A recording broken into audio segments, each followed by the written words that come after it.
Hey everybody, Roll the Lines UK, Matthew Turner here, risen from the dead. Not quite, I'm still not 100%, but I am here. Ash is here too, as we are discussing, going through the play-by-play for Lions at Vikings for a place atop the conference, not just the division. So this game has all the stakes, of course.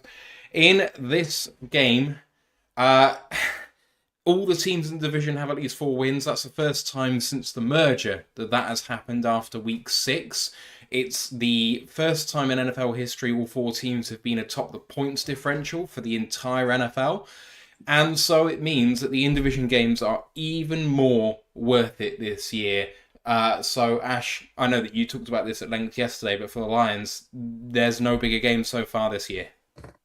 Yeah, 100%. Like I know, obviously, we opened up with the 2 playoff matchups back to back, then a decent Cardinals team and that. But yeah, this is the first time to really show our chops, and it's a real to use one of our football analogies over here. It's a real 6-pointer in all senses of the definition, because if we can win this game, we go first in the division, go first in the NFC, and we take a game off the Vikings and make it a lot easier for us down the stretch where these games will really start to add up. And the thing is, if we sweep the Vikings, we're only going to be 1 game in front of them. But the possibility of that tiebreaker head to head is just so crucial in these divisional matchups. Yeah, 100%. And obviously, if it goes the other way, they get a big lead, and all they need to do is just keep churning along, and it'll make it a lot harder for us when it comes to that week 18 matchup where it's back at our place. Puts a lot more emphasis on it, and I'd rather not be there. I'd rather win and go to week 18, know what we've got, kind of be chill about it. We've what obviously still play our hearts out, because we will do. It's a Dan Campbell team, but yeah, just have it nice and a nice relax. We won't have as much stress just after New Year's than we potentially might have. Just want to say hi to everyone in the chat and the people who've been waiting around for us to start already. Shout out to Melmark for getting the chat going, for Jeff Hurley for the $10 super sticker. Again, appreciate you very, very much, Jeff, for the patronage, and all of the well wishes. Brent as well in there, just saying, hope you're better, and I am, especially as Liverpool go back in front with the Curtis Jones goal. Exactly, because as soon as you started, so Curtis Jones was like, oh, for God's sake, he's going to be happy now. Oh, that's going to help.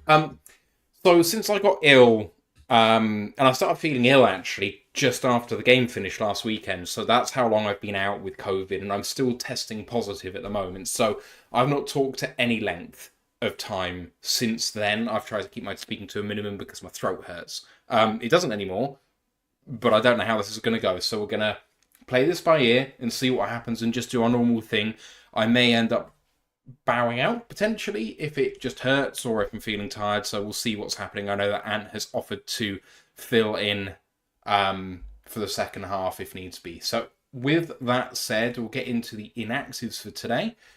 Lions are missing Lauren Strickland at safety. That's been that way all year. Not really sure why he's here. It's kind of like Stephen Gilmore last year, and Brandon Joseph in a way, the practice squad were just carrying him because he's good enough that if we let him go, someone else can pick him up.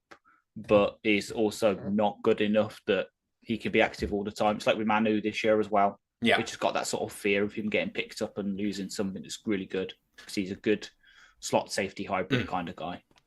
Also missing on defense, Isaiah Thomas, the new poached player that we had over this week. The edge player, he hasn't come up to speed quite yet.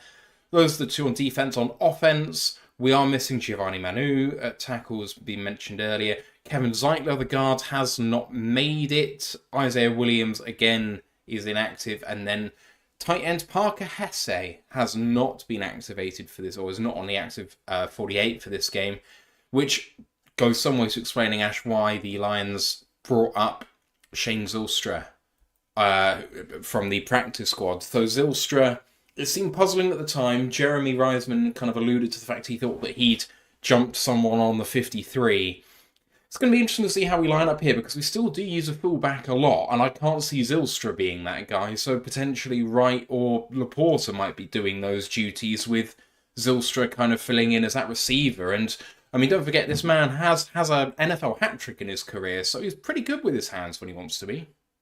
Yeah, and obviously we've also got the sneaky weapon at fullback that is Savaki. He's lined up there, admittedly earlier in the season, and then obviously people who listen noticed that I spotted that he hasn't really been playing too much the past couple of weeks. Maybe this is a way to get him more snaps on the field and be a passing threat against their blitz heavy zone scheme that can be susceptible to that at times. Mm. All right, I don't think there's anything else to discuss there. Zeitler, so him missing is potentially an issue. Do you agree with the Discord consensus that it's just going to be a straight swap with Coyote Arashika coming into right guard? Do you think they might flip Glasgow into right and a Coyote to left, or what do you think? I'd probably just put Arashika there. He's a good enough power run blocker that he'll be able to fill in quite well. But again, I won't be surprised if they do the flip because obviously Graham was at right guard for most of last year after obviously Vaitai unfortunately got injured again. So it wouldn't surprise me either way. I'd probably just personally put Arashika in, keep Graham where he is. In the complete reverse of the old debate we had about Graham versus Nisha a couple of weeks ago when Ragnar was out, I'm actually going the opposite way this time. All right. Vikings inactives, they are on offense. Quarterback Brett Ripien, tackle Walter Rouse, and running back Miles Gaskin on defense. Caleb Evans at corner. My draft crush from this past year, cornerback Dwight McLaughlin. The prospect X defensive lineman Levi Drake Rodriguez. And the big miss is what was heavily rumoured before. The linebacker Blake Cashman is not going to make it. Ash, I think there's two there that really make a difference with Cashman, and then a Caleb Evans is obviously someone who doesn't start, but he's a big player for them in the rotation in that DB room. So a couple of big defensive pieces missing for a Vikings team that leans heavily on that defense. Yeah, 100%. And obviously, well, Evans, as you say, is a rotational guy in the back, but he's also very good on special teams for them. So that's a big miss. And then Blake Cashman, we all know, people listen to our free agency live show know I really liked him. So, goddamn the Vikings for signing him. He's going to be a big miss in the middle of that defense because now they're going to have to probably go smaller there. It's either Brian Asamoah or Ivan Pace Jr. will be picking up those snaps, both of whom are kind of like Rodrigo. They're not the biggest cats in the jungle, so they might get a bit mauled. So, who did you say were going to pick up the snaps? Either Brian Asamoah or Ivan Pace Jr. So I had Ivan Pace as a starter already as a second inside linebacker in a 3-4. So I had Asamoah coming in for him. Thank God. And I will take you through those potential starters now. So let's have a look at the Lions on offense. That is the formation. Did not mean to bring up that one. Lions offense, starting with Jared Goff at quarterback. The skill position players, Montgomery, St. Brown, Williams, Patrick, and Laporta. And then the front five, Decker, Glasgow, Ragnow, Arashika, and Sewell. And so they are going to line up in formation like this. Very strong, and Patrick really, I think, cementing his position in that starting 11, which is really impressive to see. Flipping over to the Lions defense.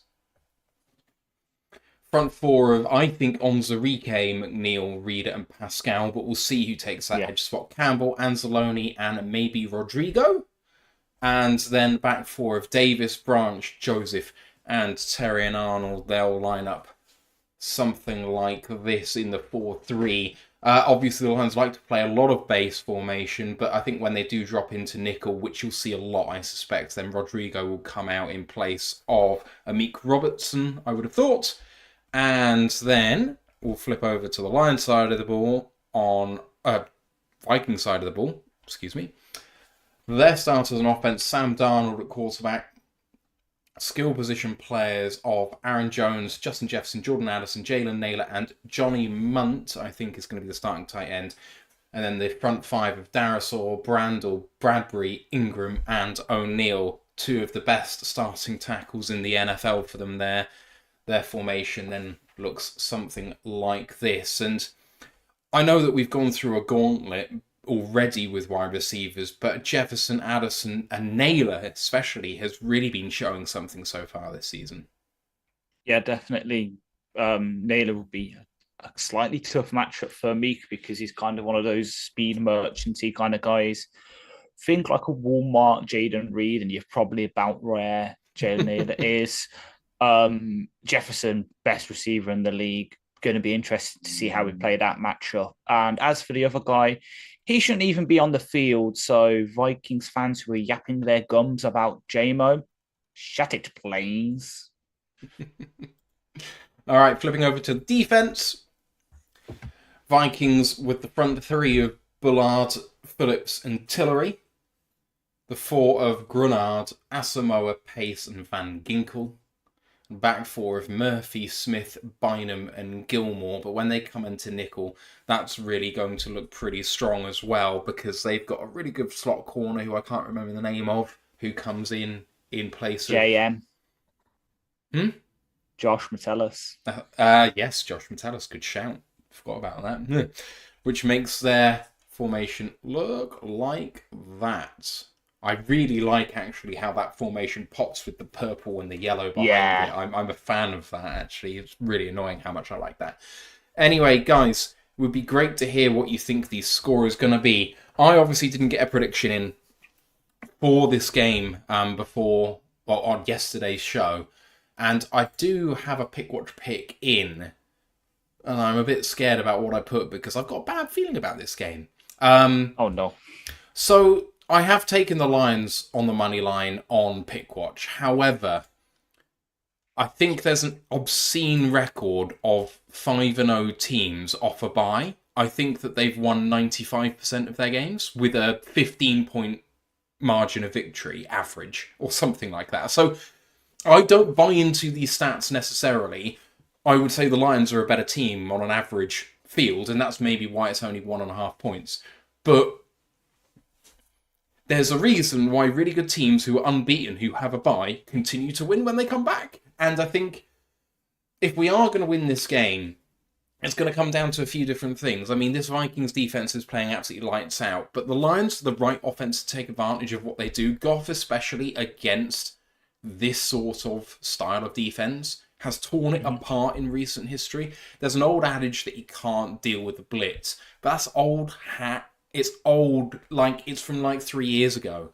And what's happened in the last, say, year and a half is that he's actually just been pretty surgical when it comes to knowing where his primary read is, trying to replace blitzers with the ball, everything that Ash has talked about in terms of how to deal with this. And that's why when you have a look at his numbers against the pressure and against the blitz, that he has done exceptionally well. So I think we can take advantage of them in the pass. If we can establish the run, hopefully we should be able to negate all of this. Where it's going to be interesting is where the Vikings are on offense, because despite how good the receivers have been, and despite how much of a surprise Darnold has been, they're an average offense. Got good offensive line. In Aaron Jones, they've got a really good running back. They've got great receivers, and they've got a quarterback who's playing well. And yet all of their underlying numbers are one of complete averageness. And I think it's because everyone's expecting the quarterback to be shit, and he hasn't been shit. And that's not the same as he's been a world beater. In fact, he's been making bad mistakes. In the last game, he was poor. So are the Lions the right sort of defense to actually take advantage of some of the mistakes Darnold have made, which hasn't really been punished? I don't know what you think on this, Ash, but when I looked at the tape, given how I feel about Darnold, what I've said about him before, and how I feel about this overall team as a defense in terms of the individuals, they're not blowing people away. They're playing solid defense, and they're not being punished on offense for like minor mistakes that they're making. For me, what do you think? Yeah, I agree. Like I mentioned it kind of near the end yesterday, they're getting by on this whole turnover forcing defense kind of reputation. Yes, they're for forcing the second most in the league, but as you mentioned, they're also giving it away quite a lot. We're taking away just as much as them, pretty much, but we're not giving it away when we are the perfect defense to capitalize on it. Just look at last week. I know I wasn't there to witness it all in all of its glory, but 5 turnovers with a few of us took away by penalty. That ain't bad. And this is the kind of game I know, obviously, maybe they've got they'll be less likely to turn it over because they can kind of run the ball, especially since Aaron Jones is going to be active. That's a bit of a hit in terms of forcing them to have to pass. But we've got the best safety duo back there now. The corners have seemingly sorted out their flag issues, and we can force fumbles again now. So, yeah, one mistake from them in terms of I think we can probably capitalise quite nicely. Mm. All right, the game is shortly about to kick off. We've just ticked over to 6 p.m. UK time here, which normally signifies the start of all of this. I've realised I don't have Red Zone up, which I normally do as well. So I'm going to quickly just try and load that up. Try and bring you the results from around the league as they come into, and Red Zone is just starting up, which is beautiful. All right. We are ready to go. We've got the scoreboard ready. I do not know what has happened with the coin toss at the moment. The Vikes won it and chose to defer, so we're up first on offense. Lions up first on offense. Music to my ears is what we would have chosen to do anyway. Just want to give a shout out to you guys who are saying hello in the chat. So TJ, Teppo, Bobo Lan, Brian Three Cushion, Miss Harley Quinn, Nakura, Free Climb, all of you guys who I didn't say hello to in the initial part. And then on Twitch, we've got Rolltide210, who is a Vikings fan, but just wanted to say hello and to wish the Lions luck. He said disappointed Hawkinson ain't back, but I guess it's going to be good for his injury. The longer he can have to rehab it, the better, frankly. You don't want to see a man like that risk re-aggravation if he's not quite there yet. So it's probably a fair call, to be honest. Shank7L says 31-24 Lions and wants 2 back sets with Sonic and Knuckles. Can't wait for that. GA2 Skip says it's only 5 hours difference. I was an hour off. 5 hours difference this week. 4 hours difference next week. Don't know if you knew that, Ash. 5 o'clock kickoff next week. Yeah, I've noticed, and I'm kind of dredging it because that's going to be one less hour for me to rush home from work probably and get myself sorted. Don't. Yeah, only 1 week that there's a differential in the daylight savings time days, I think, because the week afterwards, I'm pretty sure it's 9:25 kick for us, so that would be normal. Perfect. Yeah. For the late window. TJ said in Toledo they're getting the game, but sometimes they get the Browns, which makes sense considering Toledo's in Ohio. I know that it's closer to Detroit, but, you know, correct state at least. TJ says 48-51 Lions, which is a horrible sounding game. I mean, a brilliant sounding game, but oh my God. Stressful, yeah. Very stressful. I don't see it that way. Personally, I actually think that both defenses are going to play pretty well here. Mm-hmm. We'll see. But I've got a sneaky suspicion that's how it's going to end up. Right, Vikings are lining up to kick off here. I don't know if you have it up. Do you have Sky up, or have you got an illegal stream? For the reasons I cannot confirm or deny my answer to that question.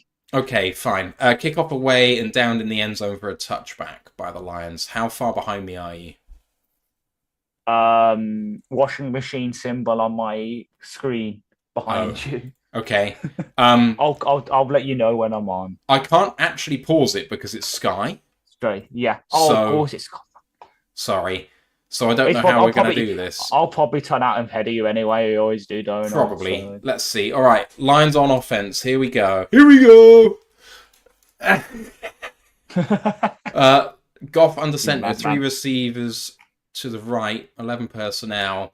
Montgomery in the backfield. Takes a snap and a toss play to Montgomery. Good tackle up front. Gain of maybe 2. 2nd down and 8. Lions, the number 1 scoring offense in the league. The coverage is nicely reminding us of that as they're going through the starters. And I do not know what the time on the clock is. Coming up to 35, 34 on the play clock, or on the game clock. So we're aligned now. 15, 14, 13 on the play clock was Goff. Hands this one off in shotgun to Montgomery. And that's a big trip in there. That's a massive trip by Granada. There is a flag.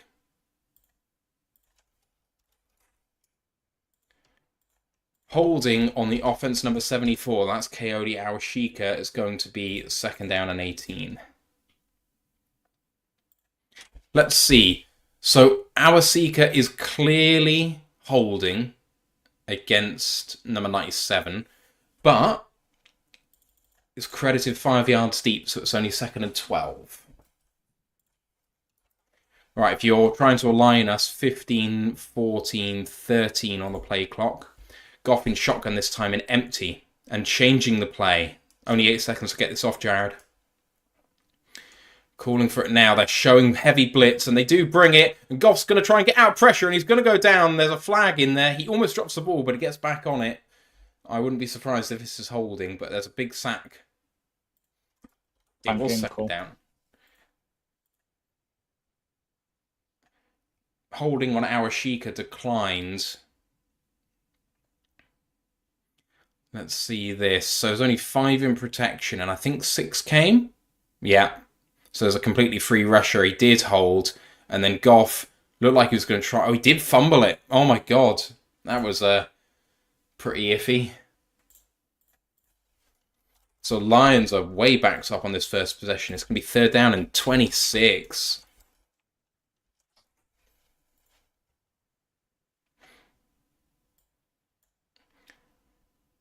And they might not get this play off, the Lions. They don't.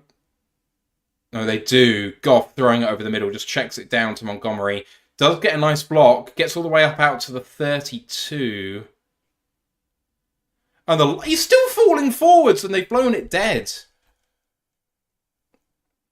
Right, so the Lions managed to get out to the 34, so it should be 4th and 6, 4th and 7, something like that, but it's going to be the end of the drive. Good start by the Vikings defense. Thanks, Brent. Appreciate the message there. I still don't feel 100%, so we're going to see how this goes, but good start by the Vikings defense, and they get off the field. 4th and 7 it is. Clock is aligned. Have you seen any footage yet? Yeah. Where are you at? I'm just seeing the Vikings punt coverage team come onto the field now. Okay. So Fox. It is 13 on the game clock now. Fake, and no good. What is that? What a terrible call! goodness. Oh my word! My word! What an awful call. Lions have the ball to start, and they need to know they're the better team in this game and not do this. They did see an overload on that side and missed blocks. They missed blocks. It looked like he might have tried to be a speed option as to Varkey as well, because he was coming on the orbit motion and he was running pretty much in line with JRM. It's just I agree. They react well to it. I agree wholeheartedly. It looked like it was a speed option. Right, Vikings start at R34 now. Darnold with a quick throw and well defended by Rodrigo, and Isaac Ukwu getting the start for the Lions on defense. That's going to be 2nd down and 10. Good reactions. So you're pretty much up with me then, aren't you? No? Damn. No. Oh, okay. I'm only just seeing their first down play now. This is not good. I'm going to stop it. Oh, I lose access to it entirely because it says let's go. Oh man, I don't have. For God's sake. Sorry. It's not your fault. Well, I've screwed his own for picking his game, but I can't blame him. Right. It'll be loading again for me now. And that's a touchdown for the Vikings that we've missed. You're joking. No. Oh, for God's sake. Jesus Christ. Let me have a look. 34-yard touchdown for the Vikings. I have not seen formation. I'm seeing it now. Aaron Jones. So Terrian. We all just get drawn inside. They just run it left. For fuck's sake.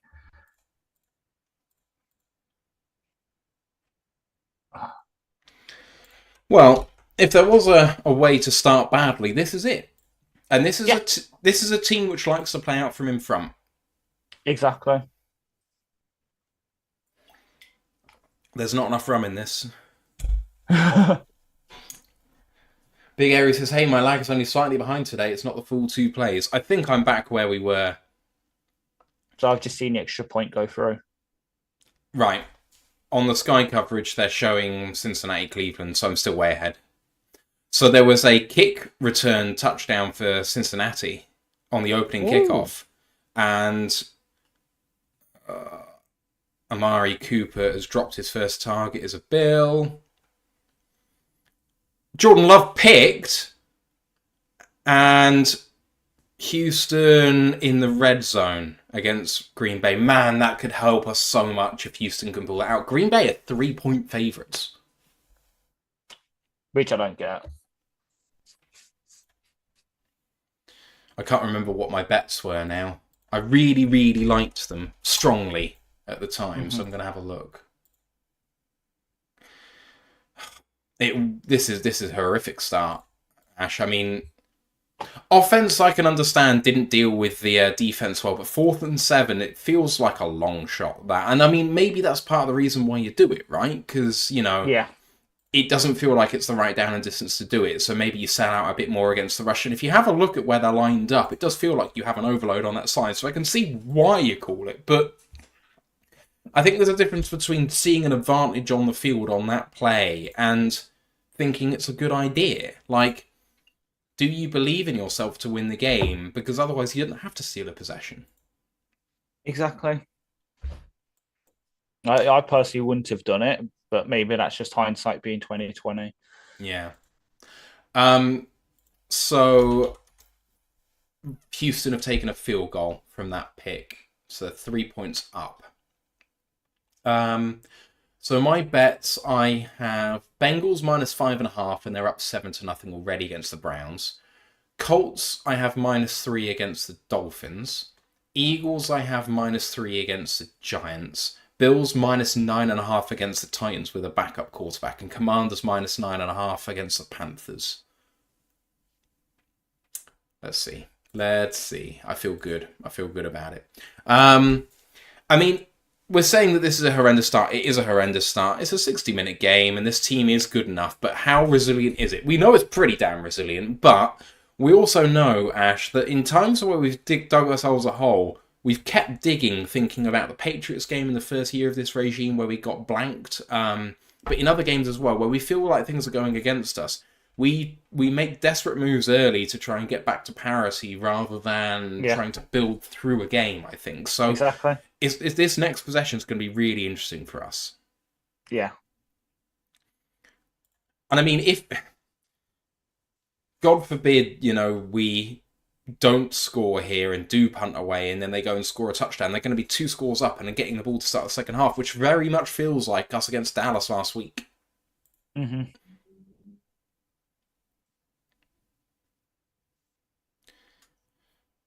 All right. Hey, Grandizer, I am feeling somewhat better. We'll see. TJ said, I get MCGC has massive nads, but that was awful timing to show them. Yes. Yes, it was not great timing, but you got to feel like that's somewhat on the special teams coordinator, to be honest, but there we go. Right, Goff changing the play already, and there's not a lot of time on the clock. They're going to have to take a timeout here. It's the first play of the damn drive. Come on, people. The crowd noise is clearly having an effect on the Lions. They're not able to get the plays off. They're struggling already.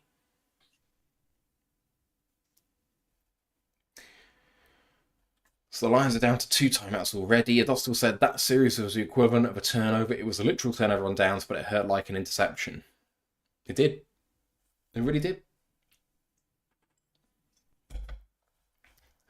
But it would be a great way to answer to progress down the field and score here. That's what we need to do. Right. Goff under centre after changing the play. Gibbs in the backfield this time. And play action. And Goff checking it down to Gibbs in the flat, who doesn't beat anyone there. It's going to be 2nd down and 9, I think. Awashika being kind of shown up here early, Ash. Yeah, I thought faith repaid him, but sometimes that happens. It just got to ride with the good and the bad, and right now it's not exactly great. Here comes Goff on second down and 8. Hands this one off Gibbs with a nice little cut there and dives forward for a gain of about 4. It's going to be third down and 4. Nice to see no flags on this drive so far. Just a timeout. All right, Lions going quick here. Lots of time left on the clock. Only need 3.5. Goff in shotgun. Likes what he sees. They're running courses out here. Goff has to hold it, checks it down. Whistles go way after the play started. There's a flag, and it's like a false start. Oh, and we completed that for a first down as well.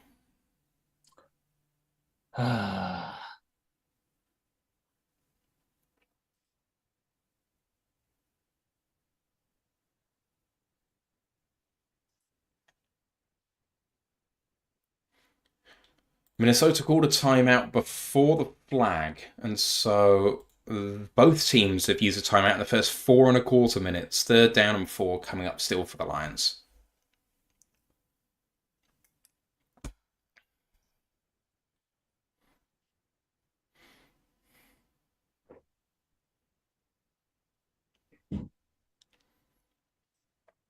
Third down and 4 then.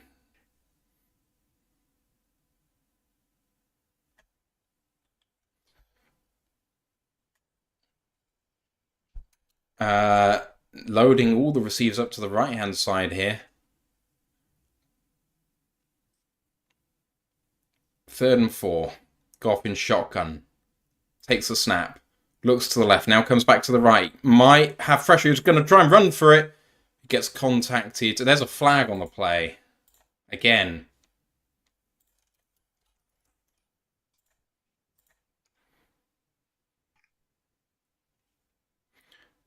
Holding on Taylor Decker, and that's going to end that drive. Fourth down and 3. Goff double clutched it. Looked like he was going to throw. I think he would have been okay if he'd thrown it, but we'll see on this replay. Oh, it was well covered in the end by the Vikings, and it was probably a good decision to not throw there.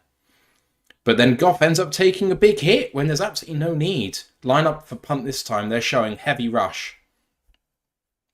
And Lions go max protect.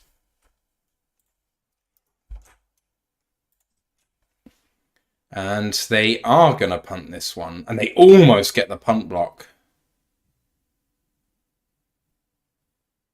And that is into the end zone for a touchback. Worst case scenario for the Lions there. But Vikings at least have 80 yards to go, Ash, instead of 34.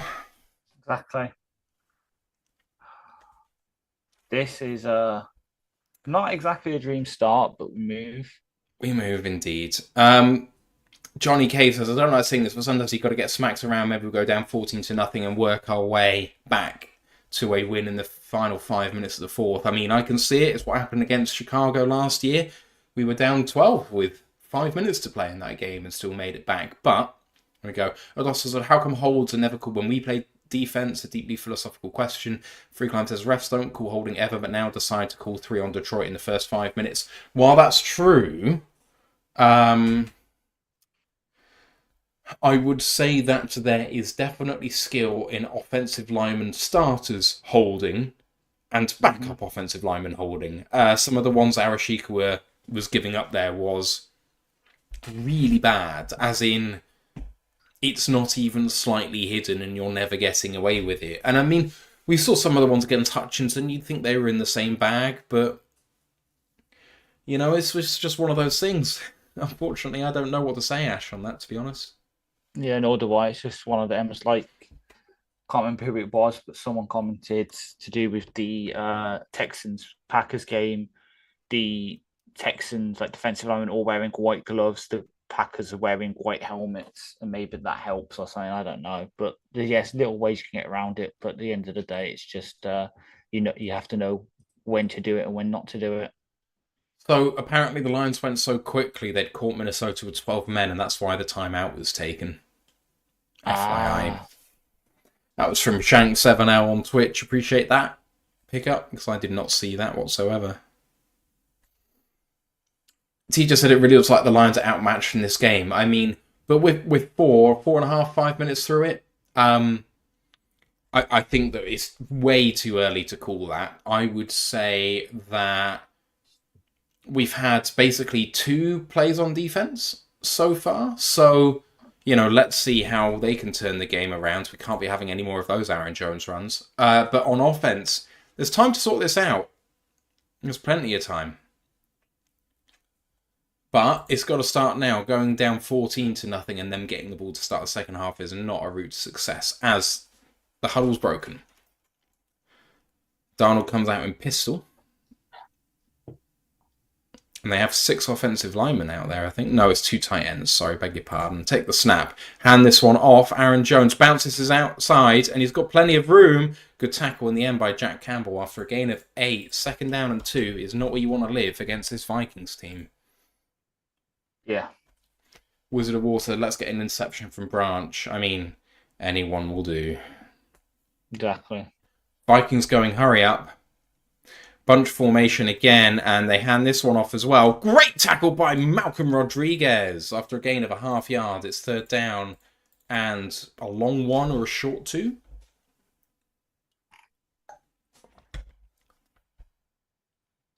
Really good play, actually, by Malcolm on that edge. Set the edge really well. He saw that Aaron Jones was trying to bounce it outside, and that was absolutely beautiful. 3rd down and 1.5. Here they go. He's in shotgun, is Darnold.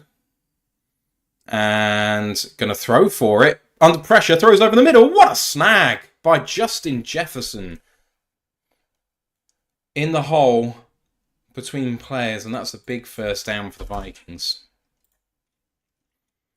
Lions were collapsing the pocket. Darnold almost hit by DJ Reader. Branch turned his back after the throw, and if he turned around, he might have been able to snag that. Good catch by Justin Jefferson after a gain of about 20 there. 1st down and 10.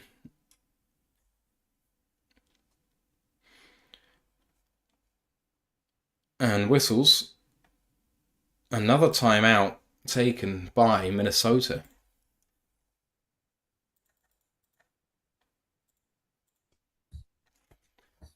Half the timeouts allocated in the half gone in 6.5 minutes. Both teams struggling to get plays off here. They've made a big deal as well on the coverage about Justin Jefferson having the most yards against one team of any active player in the NFL, which is not ideal. But hey, whatever. I mean, you look at the corners he's gone up against for us beforehand, and it's like, you expect it. Yeah, is a well duh. Right, here we go. 1st and 10 near midfield at the Vikings 47. Darnold with the toss play to the right. It's well set edge, and it's a tackle for a loss, and this is Jack Campbell's time to shine. 2nd down and 11. It is Levi Onwuzurike getting the start on defense, apparently. Although it really wasn't, because I'm pretty sure it was Isaac Okwu on that first play. But anyway, Darnold in shotgun takes a snap, looks left, pocket collapsing, he's escaping upfield, and there's a flag in the secondary after a tackle by Pascal. Darnold scrambled for a gain of about 3, 4, but it's going to be on the Lions, I think, this.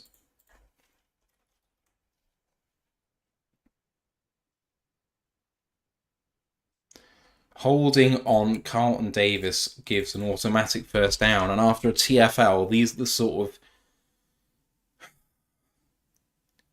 extending drive fouls that we just can't have, but Davis clearly is holding there. Clearly.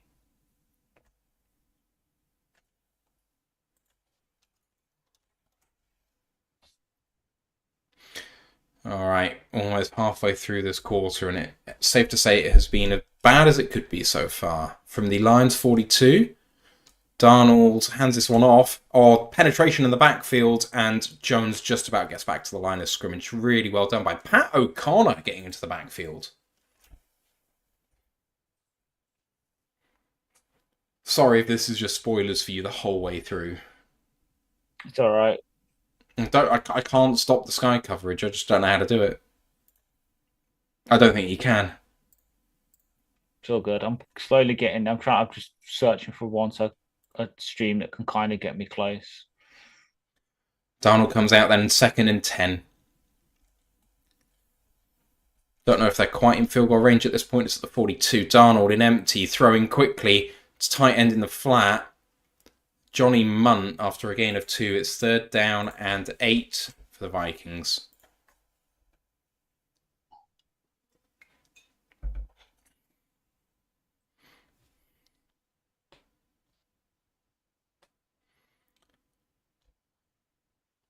Six and a half minutes to go in the first quarter. 3rd down and 8 at the 40.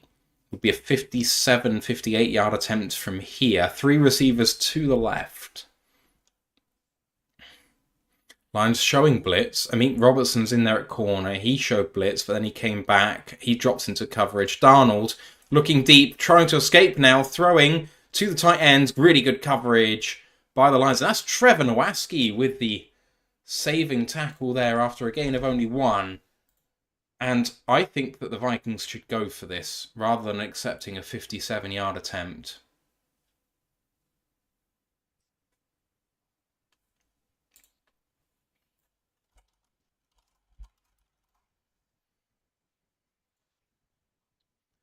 All right, what are they doing here? They are going for the 57-yard field goal attempt with the kicker Will Reichard. He's 9 of 9 so far in his NFL career, the draft pick from Alabama, and this one is good, and it would have been good from probably 64, 65. That was an absolute missile. Ash, the Lions hold the Vikings to only 3, but 10 points up now and getting the ball to start the second. The Lions are in a hole. Yeah. Offense really needs to work out its shit now. Really does. I spoke of Ben Johnson so much on yesterday's pod, and now it's just not working. Why did I do this to myself? Yeah, but it's not his fault that Awashika decided to be a penalty machine to start. And to be fair, if he wasn't, then Goff was just going to get sacked to hell anyway, which also isn't his fault. So it's not a play calling problem. I don't think so, anyway. Yeah, because I did one really bad play call, technically on 5th.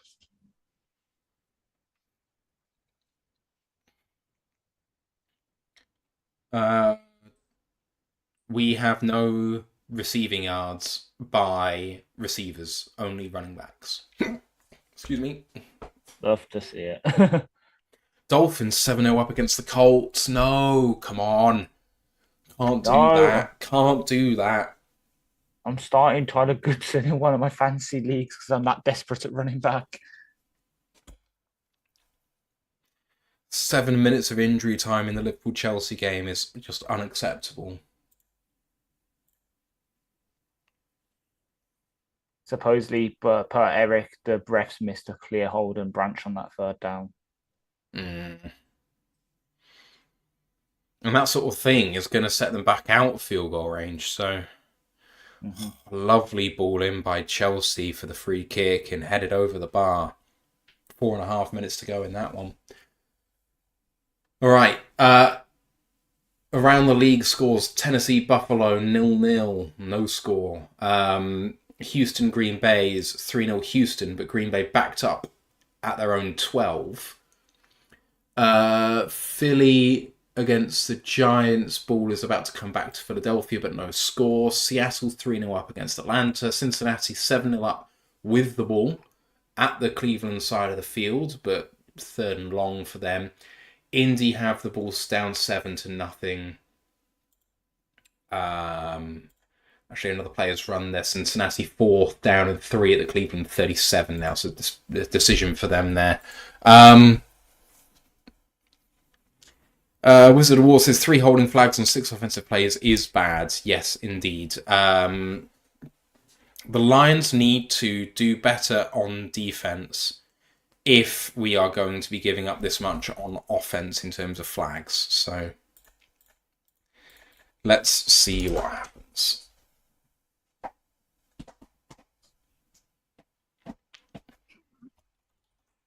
And one of the websites I'm on, there's chat and someone's putting next, obviously must be watching the Liverpool-Chelsea game. Palmer looks like his parents are siblings. Right. Lions, Goff under centre.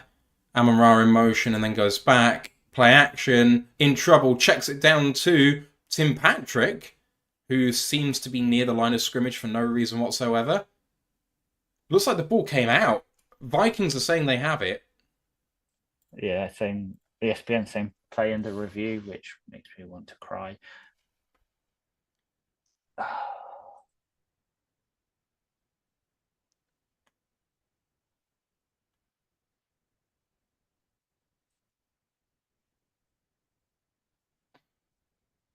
Called down by contact on the field. Thank God. Challenge flag is already out. They didn't even start running the play clock. Let's have a look at Tim Patrick here. The ball was ripped out before Tim Patrick hit the ground. This is a turnover. It will be Vikings ball.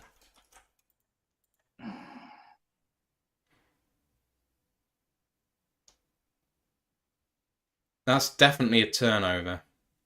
Oh! No. It looked like possession was taken by the Minnesota player, but Patrick, I think, took back possession and then hit the ground.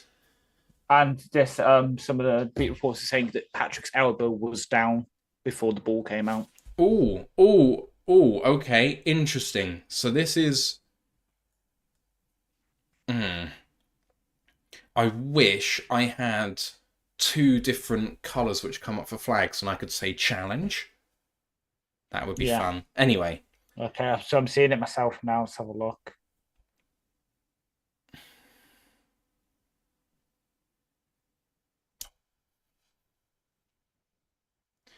He's definitely fumbled it. There's no doubt that he loses possession and he's on top of the Vikings player. But I think he then gets the ball back. I think it's his hand around the ball first when he hits the ground. And then he then loses it again whilst on the ground, but that's different. He clearly, I think, recovered it. Shank says Phillips' arm was around Patrick's arm. Indeed it was, but I think it's Patrick's hand. Yes, I still think it's Patrick's hand, though. Contrapastan says not fumble, elbow down. We'll see what they decide. I mean, the call on the field is down by contact, so... Oh, this feels big in the context of the game, as Liverpool have to survive another 30 seconds. Adostos says he definitely still has the ball in his hand when his shoulder hits the ground. Shank says Patrick had the ball in his hand the whole time. I just didn't see... Oh, wow. In the Liverpool-Chelsea game, I think they've... Oh, no, I thought they'd blown for full time, but they haven't. Never mind.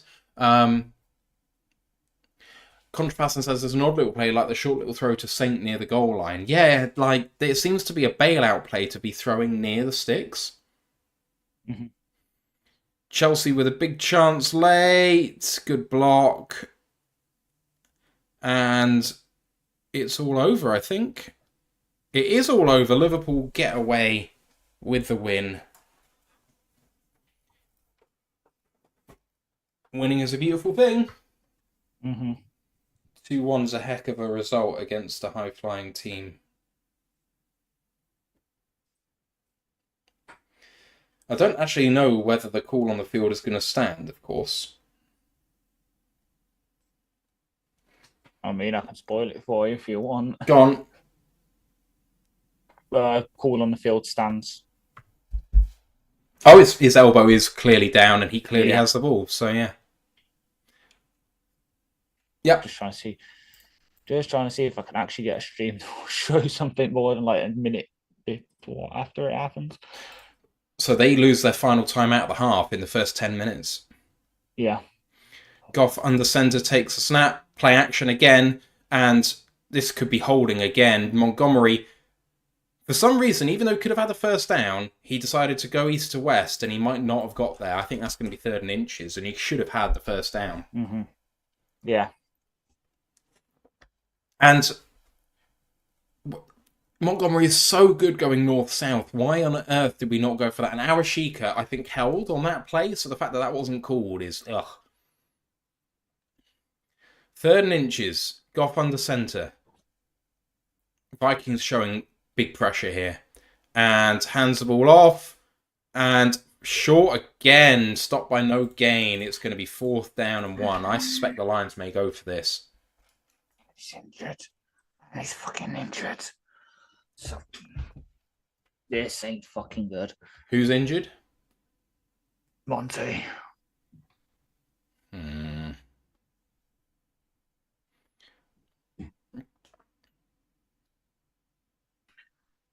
Can't see why he'd be injured on the replay.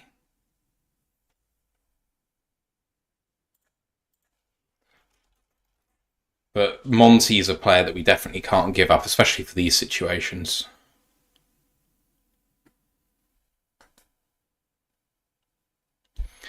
Very stop-start game so far. Yeah. What were you going to say? Graham just misses his block, doesn't he? Goes for like the low block and just doesn't work. Indeed. Yeah, he's down. Fucking God, mate. What's that? This is. I know you don't believe in the fate thing, as we discussed earlier in the Discord, but yeah, but I mean, if you buy into fate as a scientist, as someone who believes in what you put on tape is who you are. There's absolutely nothing about Villa winning yesterday meaning that we're playing badly right now. Vikings are outplaying us. True. Maybe this is it.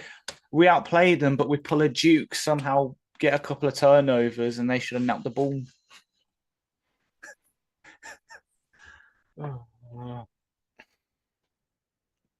This game. The Titans are up against the Bills 3-0. Oh my God. NFL's just been mad today, it seems, then.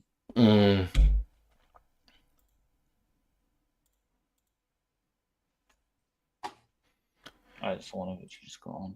Green Bay have progressed all the way to the Houston side of the field after being backed up near their own goal line. It's 2nd down and 14 at the Houston 41.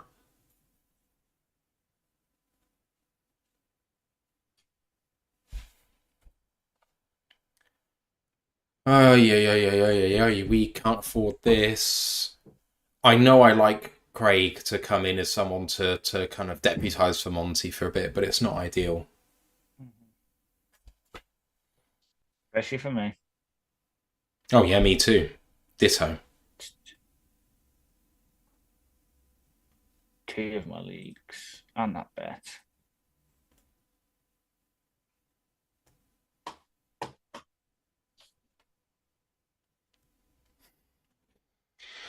Parcel said the Vikings are worse in the second half, but you have to get there. Monty being helped off the field, not under his own power, very gingerly on the left foot. Right, Lions are coming out on offense with Gibbs in the backfield. I would really have Reynolds in this situation. Or Sione. False start on the Lions.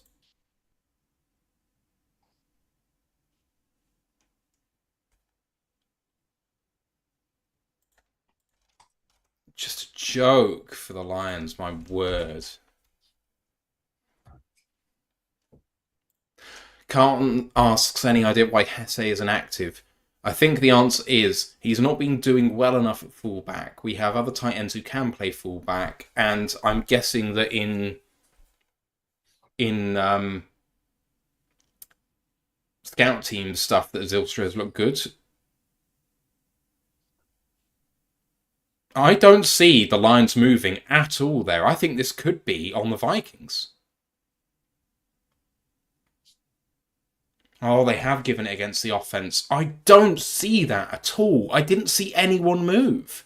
It's on Arashika and he didn't move.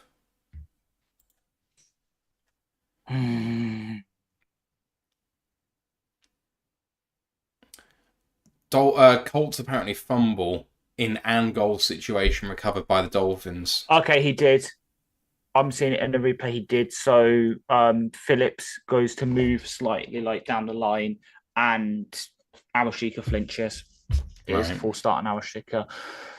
Right, 4th and 5, I know. punt units out. Not Goff, Fox, I mean, with a booming punt. This one is going to be received at the 11-yard line, and he's going to bounce it outside. Now bounce it back inside. There's a flag for a hold on the play, and oh my god, Trent Sherfield getting into it. What a absolute dick. I know we've been trying to play him at tackle, but he's active this game. If this carries on, do you put Sawsdell in at right guard? Yes.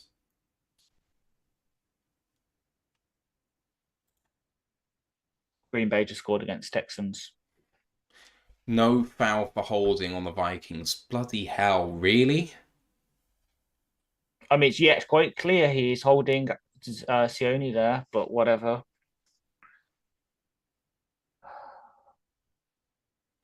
I don't really see how Monty's hurt there, but that sucks. Right, Vikings come out to their 20.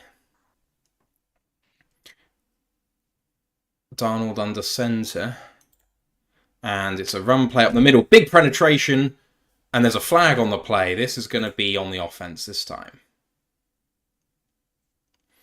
Nice play. Nice tackle by Carlton Davis.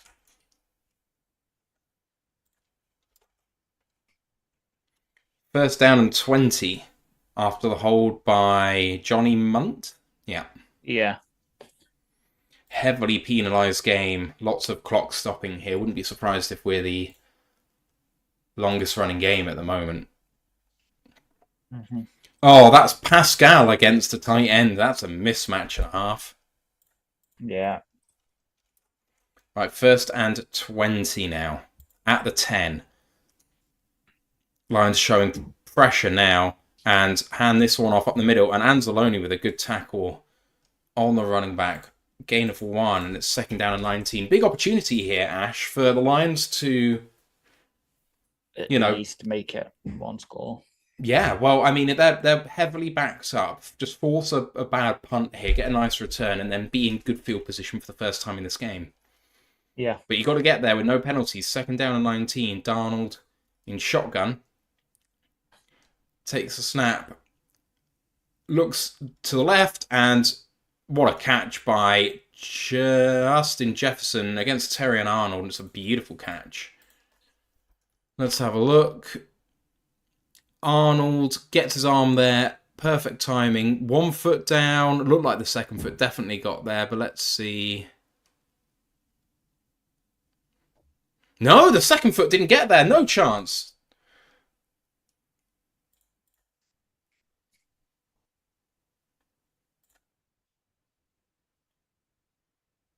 Counts anyway. Holding, and so 2nd down and half distance penalty. That makes it 2nd down and 24. Oh yeah, McNeil definitely got held, and he hit. He hit Darnold in the knees with his helmet. Yikes! Take the kneecaps out. Can't be fucking arsed. 2nd and 24. Matt did say yesterday, though, that Aleem versus Ed Ingram would be a fucking fun matchup. Lovely throw and catch to Jalen Naylor. It's going to be 3rd down and 13 after a gain of 11. Aleem McNeil showing off why he got paid. Paid! Oh, Houston was in as well. Well, this is the sort of situation you have to play Houston in if you're going to carry him on the roster, to be honest. 3rd and 13. From their own 18. Darnold in shotgun, man in motion right to left. There's a flag, and it's going to be false start. Monty is questionable with a knee injury. He didn't twist or go down awkwardly from what I saw. If it's a knee, I would hope it's not ligament. but Yeah. God knows, there's so many innocuous, things. So they've had a hold and a hold and a false start on this drive, and it's only 3rd down and 17. Jack Campbell is up on the line of scrimmage basically here. Amik Robertson's in. Lions do bring pressure, but from an odd position, and it's a throw to Addison, and a gain of only 9, and it's going to be 4th down and 8. Lions get off the field, thankfully.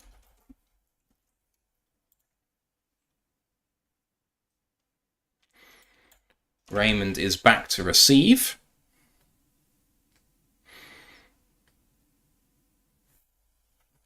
Carlton asked where Nowaski was lining up. When I saw him, he was lined up as the Sam, I believe, but he dropped into coverage for it. Yeah.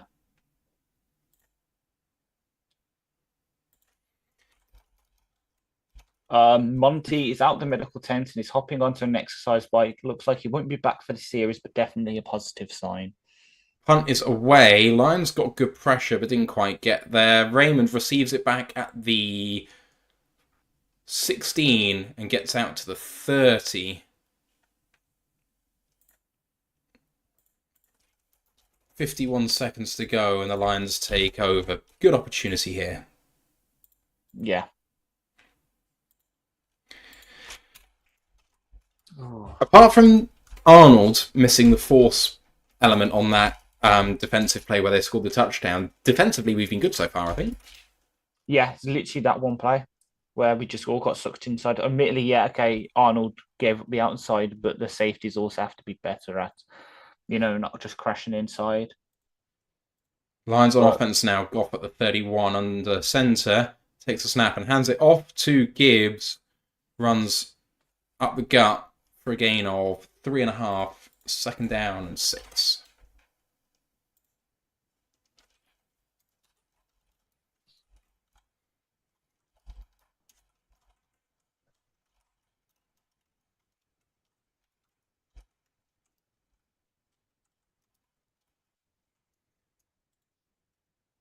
This should be the last play of the quarter.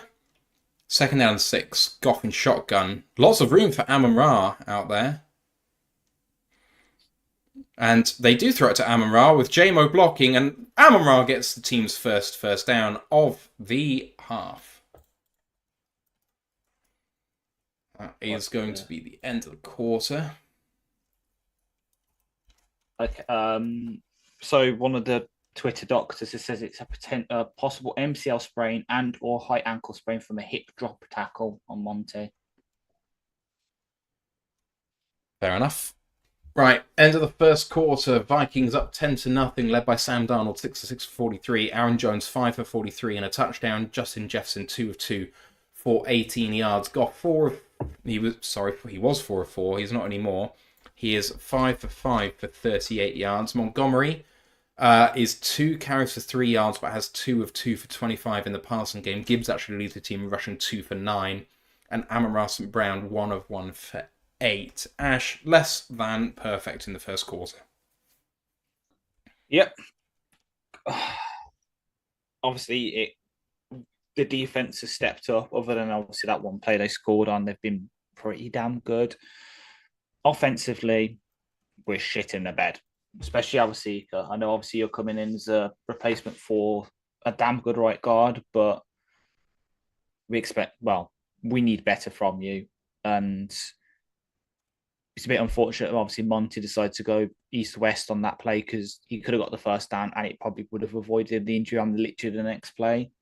But we've bit rolling now. We've got a first down finally. Just keep the momentum rolling and hopefully we can get some points on the board because, as we said before, as we said time and time again, the Vikings like to play from in front. Right now, we're playing into their hands and we can't let that happen. We need to bring back momentum for ourselves. Just had a few commenters saying, is Amon-Ra hurt? I'm seeing some similar on Twitter. I can't see it on the coverage because I've got a bloody advert for Chevy Silverado right now. So Free Climb said his Amra hurt. He looked like he grabbed his knee as he was getting up. And we also had Big Aries on Twitch saying some Brown grabbing that leg/hamstring. Free Climb said actually he was staying down when the camera panned away. Contrapaston said he did get hit in the knee, which is not something we need to hear right now. Ay, ay, ay. Green Bay have scored against Houston at 7-3, and Houston are having to punt the ball back. Tennessee are second and goal from the Buffalo 3 to go up 10-0 if they score there. Seattle scored a touchdown against Atlanta. They're up 10-0. Crazy day so far as Detroit come out of the break. And Amon-Ra's on the field, so I'm hoping he's fine. Goff changes the play, goes to under center and takes a snap and hands it off. Gibbs running and gets himself about 5 for second down and 5, running behind right guard. Which is so Colton Pants tweets about Amon-Ra. He's in the game, but definitely was working on his right leg before the snap, was jumping in place and doing some high knees. Don't need it. Don't need that. Right. Amon-Ra was running across the formation then, so looks okay. Gibbs with a nice little screen pass there and gets the first down from second and 5. Got about 7. First down and 10 to about midfield now, I think. Yeah. That might probably just a bit like a bit of a bruise or stinger or something. He's got to work it out, like run it off. Yeah. To use the old. Wow. Oh, we are over midfield. We're at the Vikings 46. 40 minutes to go in this half. Goff under center I form now for the Lions, and good penetration by the Vikings, but they beat it, and Gibbs might go all the way here. He is going to go all the way. Go the distance. 46 yards. Gibbo touchdown, Lions. Yes. We're back in the game, boys. Fucking hell. I'm going to get Looks admittedly, like I'm behind us. back on the menu, boys. You boy. Yes! Let's have a look. Right, I'm watching it myself now. They sold out to try and hit him in the backfield and just hit a gap. As holding on Phillips there by 77. I would like to go back to yesterday when I said run it into the blitz with Gibbs. It's either going to go really well or really badly, that play, but it went really well. Snap was high, hold was good, and the extra point is through the uprights. Although, as always, whacking great slice on that one from Jake Bates, but the Lions are on the board. What it was. That's the sort of slice to be proud of on the Great British Bake Off, that's all I'm saying. Oh. And Saquon's just scored for the Eagles. Thank you. Who has? Saquon Barkley's just scored for the Eagles. And Tennessee have scored a touchdown against Buffalo, 10-0. Let me have a look. It is Mason Rudolph passed to Nick Westbrook-Ikini for 4 yards. Yikes. Grandad's saying we must be on a 10-minute delay. Well, I'm watching Sky Sports on an app on the computer, which means I'm on a 1-minute delay, and Ash is about 30 seconds behind me, I would say. A bit more than that, probably. I'm just stream hopping, trying to find one that actually shows something I can, so I'm not watching like 2 minutes after everything. Mm-hmm. I've got ESPN up anyway, so that's why I can kind of check stuff. Gibbs rushed for a 45-yard TD, the longest rush of his career. He has rushed for a TD in 3 straight games against the Vikings, joining Billy Sims for the longest such streak in team history.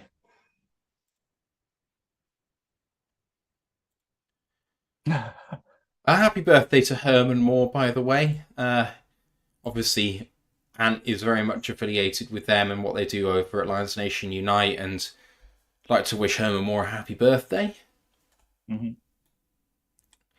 Right, 10-7, Ash, and our defense has been showing up, and they're going to get the ball presumably at the 30, which is, a long way to go. So, things could be looking up here for the Lions, potentially.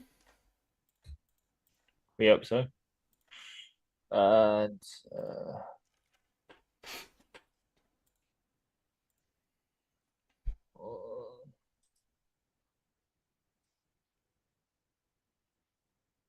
Right, so I had the Bills minus 9.5, and they're down by 10. So that means I need a 20-point fucking swing in 3 quarters here.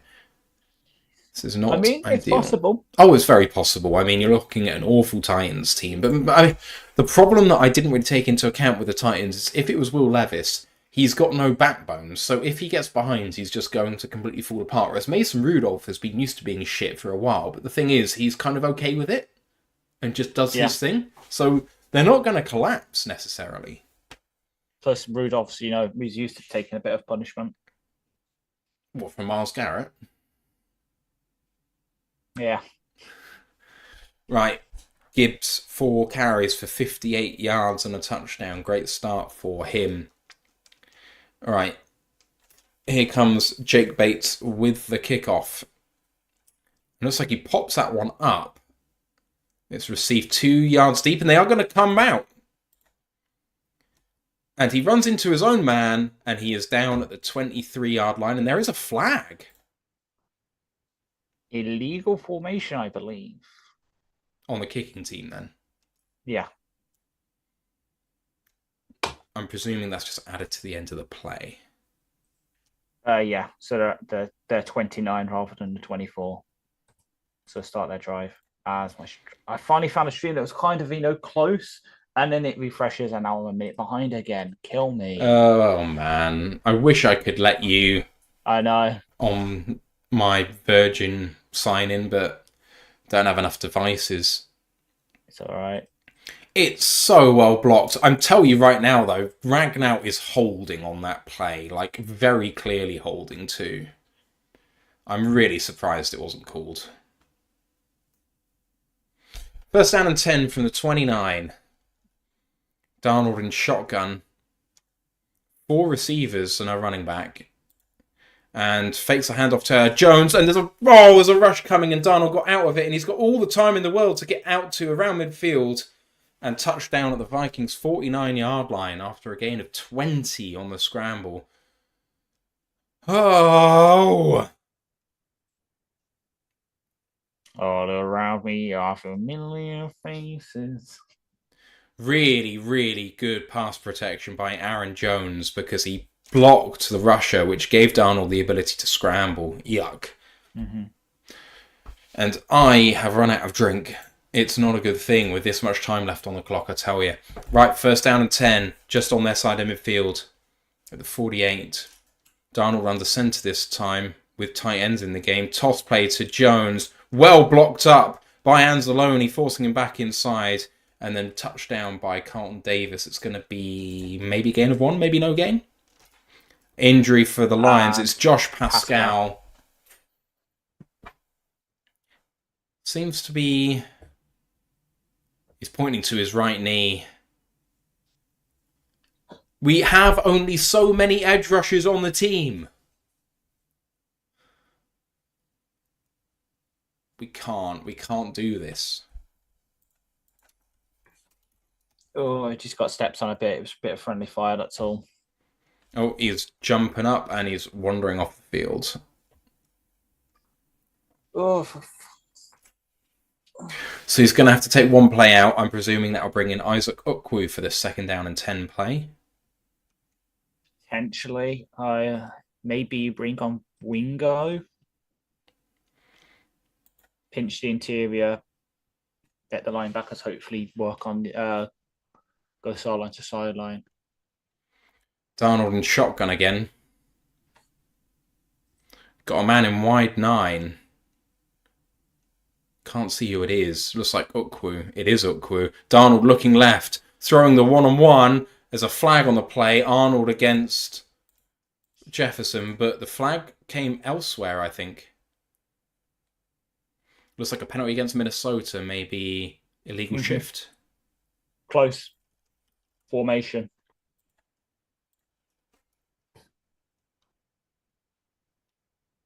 We were both right in a way because Colton Parcel just tweeted the Lions just had a rookie 6th round DT and a rookie UDFA defensive end spots for that play. Yeah. I do not think that leaving Arnold against Jefferson one-on-one is a winning thing to do Yeah. without safety help. Anyway, 2nd and 15 anyway.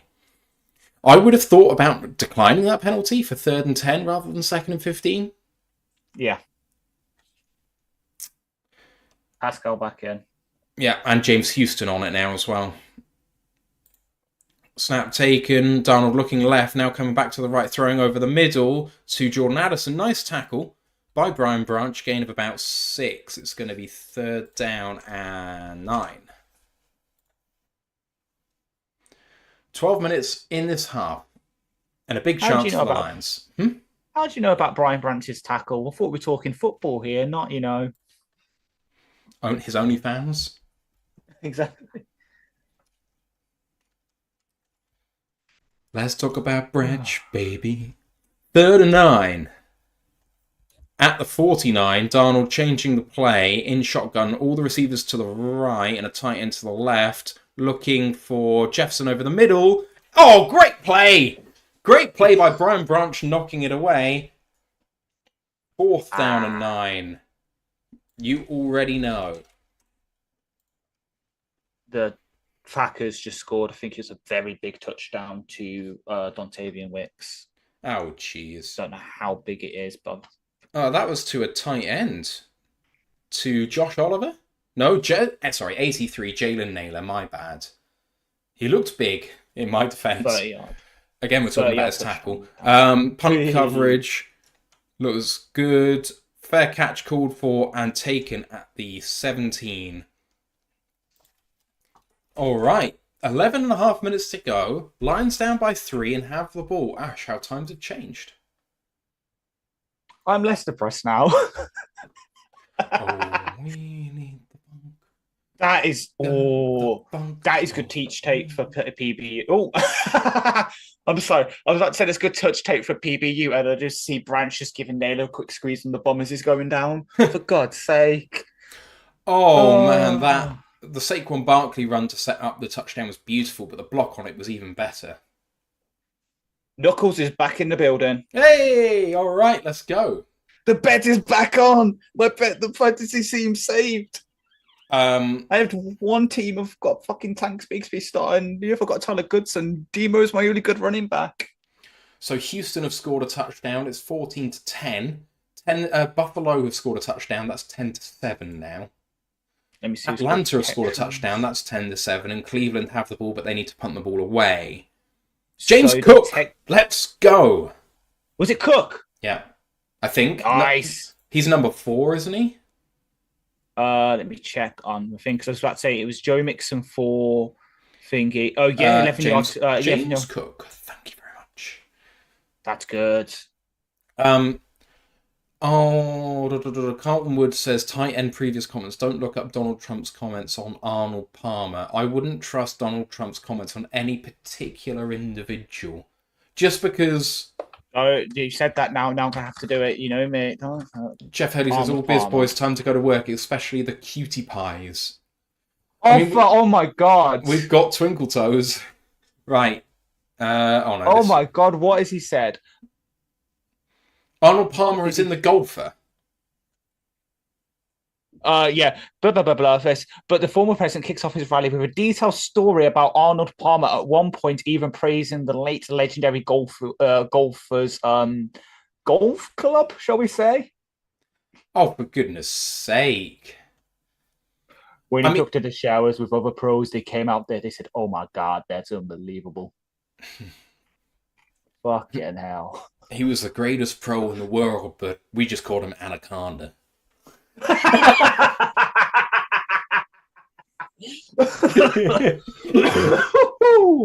All right, here come the Lions, and David Montgomery's in the backfield. It's a beautiful sight. 11:24 to go in this half at our own 17. Goff under center and play action, and picked up well. Goff throws over the middle to Aaron Russell Brown, all the way to the 46-yard line of Minnesota. And there are whistles.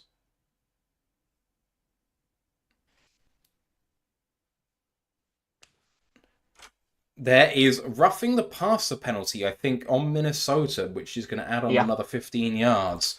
Lions, Mr. Evan Pace. So Lions all the way down to the 31 already. Pace. There's a really low hit, and Montgomery tried to push him away, but didn't really push him. It didn't really push him towards the quarterback either. So the Lions... Yeah. Why are they placing the ball at midfield? Oh. Because it's enforced. Sorry, the 34. Yes. I thought, yeah. I'm an idiot. Okay, fine. We're not in their territory yet. My bad. Toss play to Montgomery, gains himself 5.5 yards, 2nd down and 5.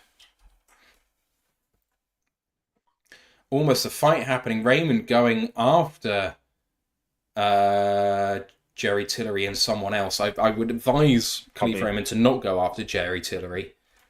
Yeah, Jerry Tillery maybe not. Ivan Pace, who I think is the other guy, yes, because they're kind of Pace is still kind of a bit bigger, but not too much. 2nd and 4, 10.5 minutes to go. Lions progressing down the field nicely. Goff, 2-step drop and throws over the middle to Amon-Ra St. Brown. Nice little block in there and gets himself down. That's 1st and 10 for the Lions. And Goff was under pressure there, but got rid of the ball exceptionally quickly. I don't know if he was hit here. So look.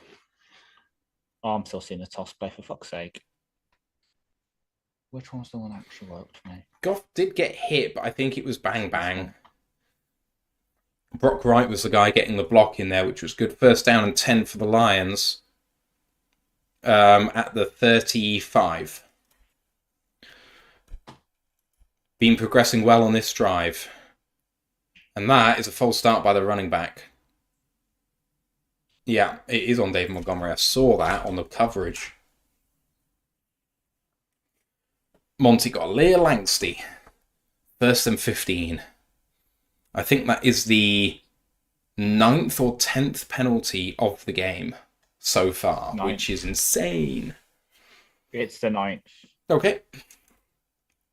Right, at the 40-yard line then. The Lions should be able to get a field goal here to tie things up at least. Just need a couple of good plays. Goff under centre, 1st and 15. Takes a snap, hands it off. Monty with a load of room, but then gets wrapped up after a gain of maybe 3, 2nd down and 12. Jalen Hurts 41-yard passing touchdown to AJ Brown. You let the Eagles get hot. Mm-hmm. Buffalo on the Tennessee side of the field again, but 3rd down and very long. Houston are in field goal range but it's 3rd and 2. Hoping for some good results there. Cincinnati's still 7-up in their game. Right. Goff.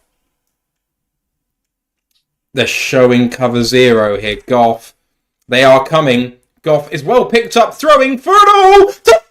Lions up a Ross and Brown with a huge one. Lions lead. Let's go, baby. What do I need? Hang on. Oh my God. Hang on. Let me just work something out. What a huge fucking throw. I need to see this back now. Hang on. That's my fucking quarterback. I am watching it. I want to see what the concept is. Put on the money! Oh! Let me see the concept. That is a nice dagger concept. PAT is good, and the Lions, after the worst first quarter this season, are up 14-10. What a fucking turnaround! Sorry, that was a great. That was a. I said it earlier, Ben Jones. Perfect sort of play call. They're blitzing from that right hand side, so we run a dagger concept where Amon-Ra's just going on a go. I think it was Tim Patrick on a 10 and out. It drags the corner forward. And Amon-Ra is just able to just anchor it just past the safety. I think it was Cam Bynum. Beautiful 38-yard pass, by the way, by Jackson Smith and Jigba. What? Yeah, trick play, and he threw it into triple coverage to DK Metcalf, who came down with it. I'll give you one guess to what the Lions just captioned the Amon-Ra touchdown with when they posted the clip. Something about slot only something. Yeah, slot merchant with a winky face. Yeah, We're getting an advert for Gladiator. Someone made that observation in our YouTube chat. Gladiator 2. I can't wait. You're an absolute sicko. There's no reason to be excited about that film. If you're going to tell me that you're excited about it because you want the popcorn helmet, I want the popcorn helmet. I'm going this next weekend to go and see the new Venom, which is coming out on Saturday. That I want to go and watch as well. There's so many good films coming out. You got that. Smile 2 is potentially on my list to see. So Venom, Gladiator, Smile 2, Red 1, which is that new film coming out next month, which is Chris Evans and Dwayne Rock Johnson going to find Santa after he's kidnapped, and it's J.K. Simmons playing Santa. Want to go see that. So many good films. Just to say, by the way, the design on that play is so good because not only is it a nice stagger concept and the ball is nicely thrown, the route is nicely run, but when they're showing full blitz cover zero look, to bring in your ex-receiver in motion to then block the extra man they have blitzing is just peak play design. Which is why we need an ex-receiver. Yeah. Just to say, by the way, Jared Goff, 12 yards per completion, perfect on the day, 9 of 9 for 110 and a touchdown. So we could be on for the first ever quarterback in history for a 150 passer racing plus in 3 straight games. That's what he's going for. Yeah. And there was a load of stats that I saw a minute ago. Kick is away. This looks short. It's received at the goal line. And Akers brings it out. And he is tackled at the 20.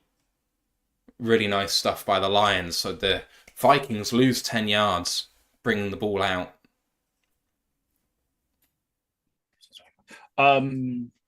Amon-Ra has produced a TD reception in 5 straight road games, produced a TD reception each of his last 4 games, produced a TD reception each of his last 3 games against Minnesota. Just to say, by the way, on that concept, the receiver to the bottom of the screen on the near sideline was about 10 yards of separation by the time the ball was caught. Many thanks to Tony White for the $10 super sticker, by the way. Appreciate you, Tony. Hope you're having a good day. We're certainly doing better than we were about 10 minutes ago. As the Vikings come out from the 25, play action for Darnold. He's looking deep down the field. He's trying to load it up. Throws to Justin Jefferson. Received at his own 40-yard line for a first down. Picking up 15 yards there over the middle.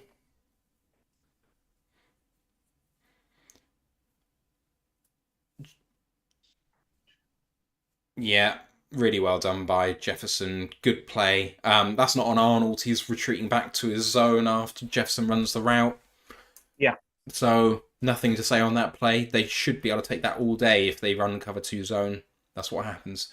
First down and 10 at 39.5, and Darnold does hand this one off. And Jones, really nice tackle actually there after a gain of only 2.5, maybe 3.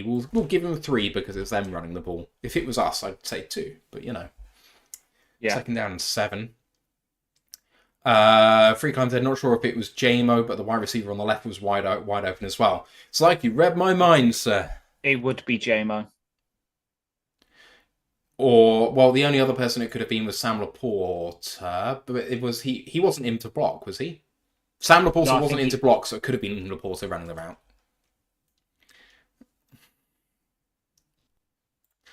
Second down and 6. And a check down throw to Jones. Oh, and almost got there, the linebacker. And then Carlton Davis finally forces him out after a first down. Yikes. I thought it was Curb. Maybe it was Curb. Let's see. Check to the swing pass, and if Houston had seen this, it might have been a pick 6. So it's Malcolm who missed the initial tackle, then Kirby who missed the second tackle, and then Davis who put him out. Fair. First down and 10, 6.5 to go at the Vikings 45. Darnold under center takes a snap and hands this one off. And really nice filling up by the linebacker. Jones always falls forward, but that's a gain of only 2.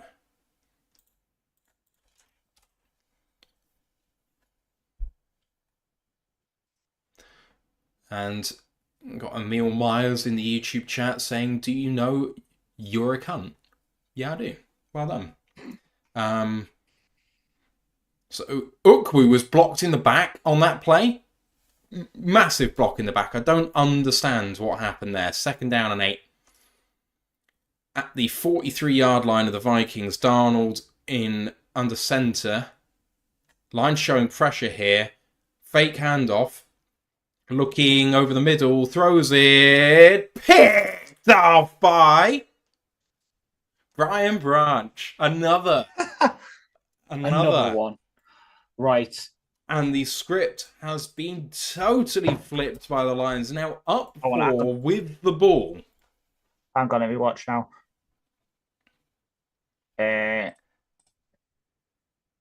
For God's sake, I just missed it. Just switch on. I want to see.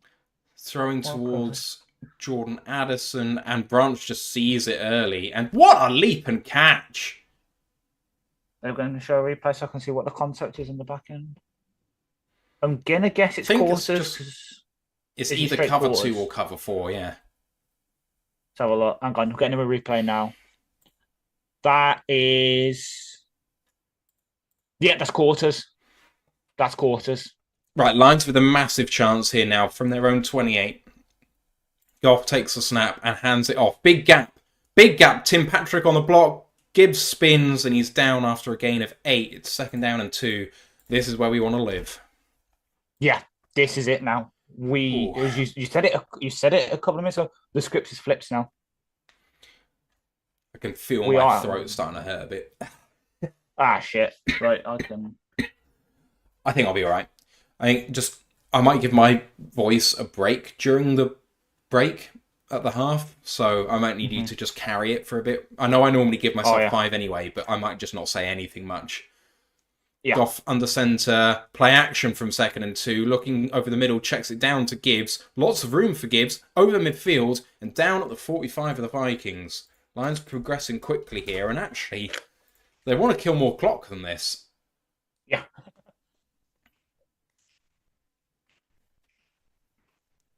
.440 to go. I mean, hell, if we go quickly enough, maybe we can get another possession in for ourselves. I mean, never know. First down and 10, and Goff, 10 of 10 for 127 and a tutty. Amon-Ra in motion, and Goff hands this one off to Gibbs. Lots of room again. Great stiff arm. And he goes for 9. Maybe 8.5. We'll call it second down and 1. What are we going to do on this second down and short, Ash? I know. Oh, he doesn't have the perfect passer rating anymore, Goff. Damn it. But the Lions have had a takeaway in 10 straight games, dating back to last season, the longest active streak in the NFL. Second down and 2. 3:45 to go in the first half. It has been the worst first quarter we've seen this season. It has been maybe the best second quarter so far. In good news for everyone. Check down, Amon-Ra, first down. Yes? I don't know if you've seen in Discord. If you've just seen the news in Discord. Nope. I know we shouldn't celebrate a player injury. Oh, jeez, yeah, I've just seen it. Yeah. He might have just torn his Achilles. Don't want to celebrate player injuries, but fuck you, you fucking cunt. Yeah, I completely agree. Although, considering I have bet against the Browns today, that's the worst possible news for me. Because Winston will throw it. Be better, yeah. Right. Goff under centre, first and 10 at their 35, less than 3 minutes to go now, and hands this off to Monty, who tries to skip outside of a few tackles, but can't get there. It's a tackle for a loss, and this time, instead of being second and 2, it's second and 11. It won't be Winston. It'll be your favourite QB from last year's draft class. Oh, Dorian Thompson-Robinson. Yeah. Because Jameis is inactive then, I guess? Yeah, he's the third QB. Why? So they can't. Okay, so that's even better then. Right, second down on 11. I just saw Ben. Ben, big hair, lion guy. Yeah. Second down on 11, 2:20 to go. Goff in empty on second and 11. Vikings showing cover 0 again, but they bail out of it this time. But they still get pressure. Goff throwing, hammers it. What a throw! 2. Sam Laporta all the way down at the 11. How did he adjust to that ball? It was not a great throw by Jared Goff, but he is still perfect on the day, and that is a 2-minute warning. Lions are doing some pretty great stuff right now, not going to lie. God, this feels a bit different, Ash. It does. That is a great throw. Great catch. I mean, this, yeah. You rebind about 20 minutes ago when I was just depressed. Oh, putting that in Discord. So obviously 12 for 12 for 156 for the touchdown. Austin just tweets it with this picture, and I'm just like, that's a picture and a half. What is that? That is I've just worked out who it is. That is a picture. I am saving that picture of John Gruden. That is a picture. Bloody hell. Oh, yay. Okay.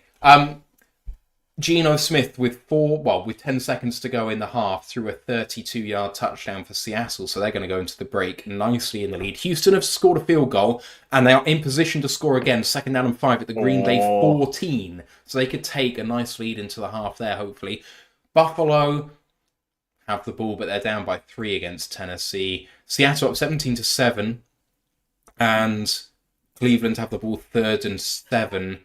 Oh my God, they were 3rd and 7 on their own 22, and now they're first down and goal from the 1? What the hell happened? Cleveland. Let me have a look. I was going to say, because the reason Texans did that so well is they picked off DPI. It was a DPI and DJ Turner for the bet. But only for 22 yards. Yeah. As for the Texans, I see. The Texans, they scored the field goal, and then on 1st and 10, they pick off our favourite they pick off Jordan. Yeah. What a play by Brian Branch, just showing us that replay again on the UK coverage. Brilliant. Nice. He is a beast. Shank said buy him a ticket to the Pro Bowl right now. I'm thinking more than Pro Bowl. Yeah, people were saying in the chat, Defensive Player of the Year, and we've gone from pulling for Hutch to pulling for Branch. I could say, can we potentially get a lockout on NFC safeties in the Pro Bowl and a lockout on all pro safeties first team? And I wonder, I wonder, did anyone write in a certain season preview that it has to do that Brian Branch could have an all-pro season? I mean, it might have happened somewhere, but, it'd have to be in the deepest, darkest reaches of the internet. True. God, that was behind a paywall. I can't just screenshot. I am so tempted to go find the link and screenshot it and just be like, I told you so. First down and 10 from the 11. Goff under centre, 2 minutes to go. Toss play to Gibbs. Nicely blocked by the Lions. He did get a little bit free, but there was an arm which took him down. Gain of 2. It's second down and 8 from the 9. Oh, God. I've just seen that supposedly Minnesota are playing Metallica right now in the stadium. Dan's just going to, enter, Super Saiyan 2. Yeah, no. It's just... that's for Josh Metellus, that is, I think. Get a backfire and done. Right, 1:30 to go. Lions just running this clock all the way down. I would too.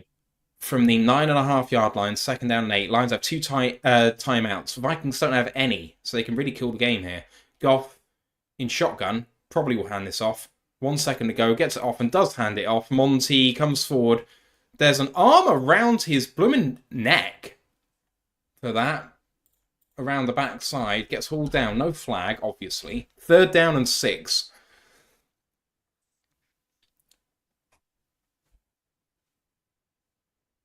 How are the Lions going to deal with third down here? Third down and 6 in a condensed part of the field where Vikings can throw everything at this. Goff is still perfect, 12 of 12. But he's probably going to have to throw this. They're going to take this all the way down and take a timeout, I think.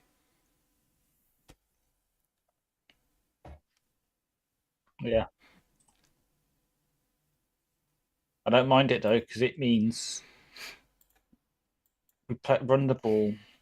Yeah, run it again to center it, or in the case for Bates, center it on the left hash, then take the timeout with like 2 seconds left, kick the field goal. Still one score game. I know statistically, does F all to kick the field goal really?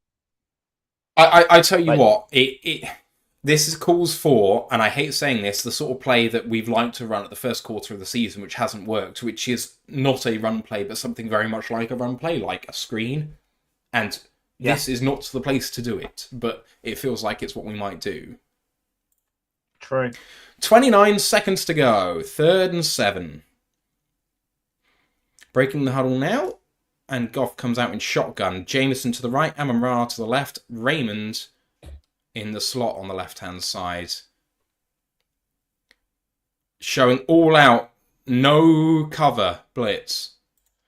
Goff hands it off to Gibbs. Touchdown! Through the middle! Okay, that works. That fucking works, you know? I have to see it back. Right, I'm about to see it now. Let me have a look. Oh, That man. is what kind of concept can we run here? Oh, that's just an inside zone. That's not even complicated. What the fuck Yeah. are you doing, Vikings? No, Vikings just sold out against the pass. They went all out man and just fucked it up. 20 to 10 Vikings, P80 to come, snap good, hold good, kick, this time much better as it was in the previous one. And Ash, we've gone from 10-0 down at the end of the first quarter to 21 to 10 up with 26 seconds to go in this first half. And how many perfect halves has Goff had this season? This is his 3rd one at least. Well, yeah. Well, saying that, so the Lions opened this quarter facing their first double-digit deficit of the season.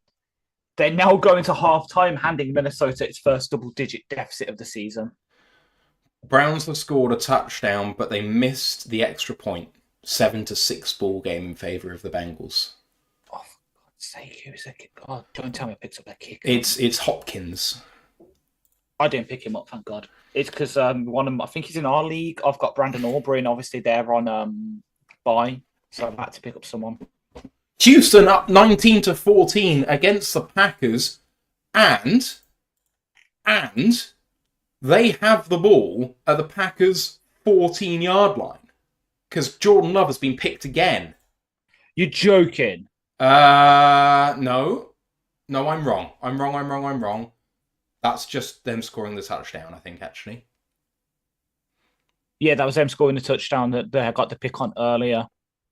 Ah, right, I see what happens. Okay, so they went for a 2-point conversion, and there was DPI, and then they went for a 2-point conversion from the 1, which failed. And because that 2-point conversion on a DPI is technically at the 15, if it's an extra point, I don't really understand why, but that's why it says they're at the 15. Right, Tennessee up 10-7 against Buffalo. Philadelphia up 14-0 against Giants, but they're in field goal range with 9 seconds to go. Seattle up 17-7, and Miami take a 7-point lead, 10-3 at halftime. The Vikings are still going for this, despite the fact they've got no timeouts and there's only 23 seconds to go. At their own 20. Darnold throwing over the middle, and Johnny Munt did not have that at all. 17 seconds to go, 2nd and 10. Time to kneel it down, boys. Just saying.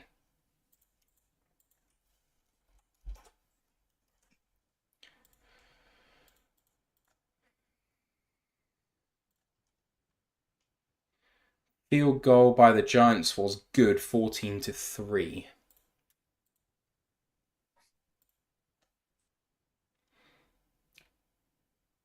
I could really do with the Colts manning the fuck up and the Bills. Right. Here come... Oh, they hand it off, and Jones rushing it, and 12 seconds left. That's going to be the end of the half. Yeah. Right, let's minimize this. Got 17 yards, but not going to be enough time there. That is the half.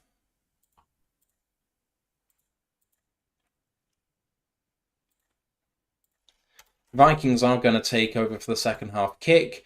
Here is your scoreboard. 21-10 in a remarkable turnaround for the Lions, led by Jared Goff, Mr. Perfect, 12 of 12, 156 and a touchdown. Jameer Gibbs, 8 of 84 and a touchdown on the ground. And Amon-Ra St. Brown, 5 of 5 for 75 and a touchdown, including a big 35-yarder in the air very recently. Sam Darnold for the Vikings, 9 of 12 for 75 and a pick. That pick by Brian Branch, an absolute backbreaker for the Vikings when looking to go back in front. They go further behind. Aaron Jones, 9 of 65 and a touchdown on the ground after a big 34-yarder to start off things. And Justin Jefferson lead them in the air, 3 of 3 for 33. All the kickers perfect so far. Ash, the floor is yours, sir. Yeah, so I'm going to start off with a stat because NFL, the Lions PR pretty a good one. So Gibbs has rushed for his 5th career game with multiple touchdown rushes. He joins Barry in 1995 and 1991 as the only Lions player since 1960 to rush for at least 80 yards and 2 touchdowns in the first half of a game. Boys, what a roller coaster, right? Oh, I thought it was going to be one of them days. I thought I was going to have to drown my sorrows later in a 4-pint pack of Guinness. But instead, we're feeling pretty good. I've got my crisp, I've got my energy drink, and we've got a 2-score lead on the Vikings going into the half. This feels good. Feels good. I was worried for a second there. Really was when we just couldn't get it going offensively. I was like, oh no, here we go. Brian has really worked us out, and we've done it well. We've done it well. Hopefully, Monty can kind of rest up over the half and score me a touchdown, maybe get me a few yards, and then I'm pretty much sorted. I think I just need Jefferson to get a few more yards, and that's going to happen, and Goff to pass for like another 100 yards, and then I've won some money, which I used to probably get a Scoob jersey. I decided to get a Scoob one. But yeah, I've got the chats open for YouTube and Twitch, so ask me anything, even if it's FSU related. I don't care. I'm in a good mood.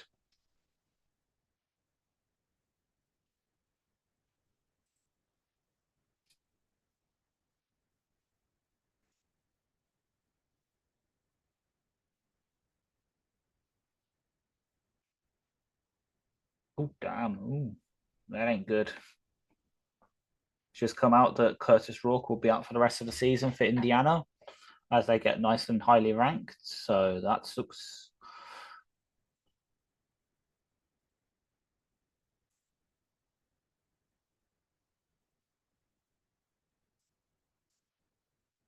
Yeah.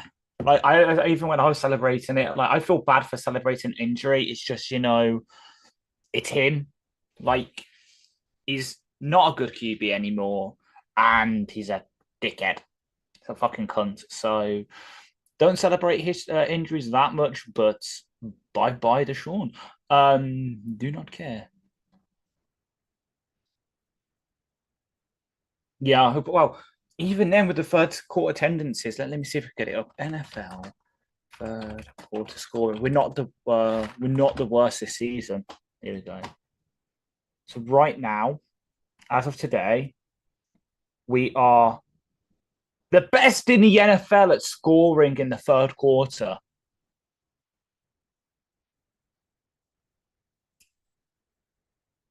So far, so this season we have scored 8.2 points in the third quarter.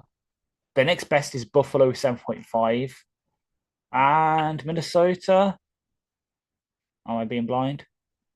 Probably am. Minnesota are 12 with 5.6 points in the third quarter. So, okay, admittedly, let's have a look. Away this season, 5 points in the third quarter. Minnesota at home, 7. So they score a touchdown. So we're not even that bad. Is there a go away? Defense by quarter. Opposition third point game. Minnesota in the third quarter have given up. I'm my brain. I can't read. My eyes skipping over them, I think. Yes, so there we go. So this season they're giving up 2.6 points in the third quarter, while we're giving up 6.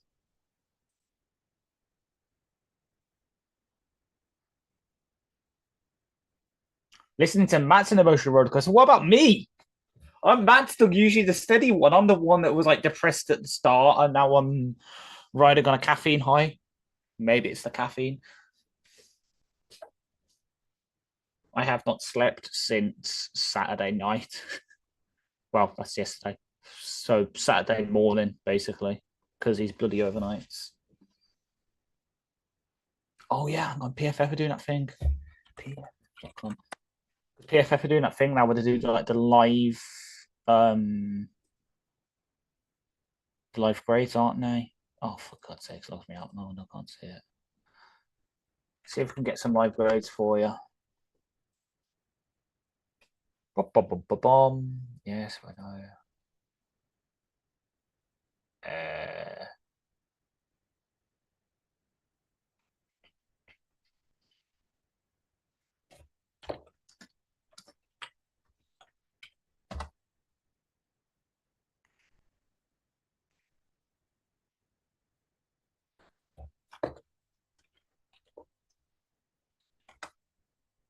I am sorry, I promise. I'm just.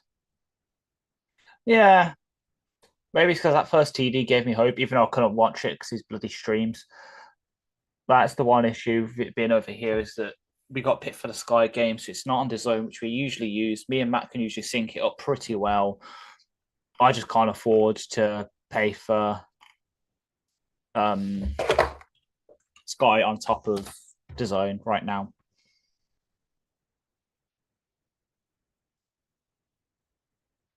Unfortunately, videos. Live.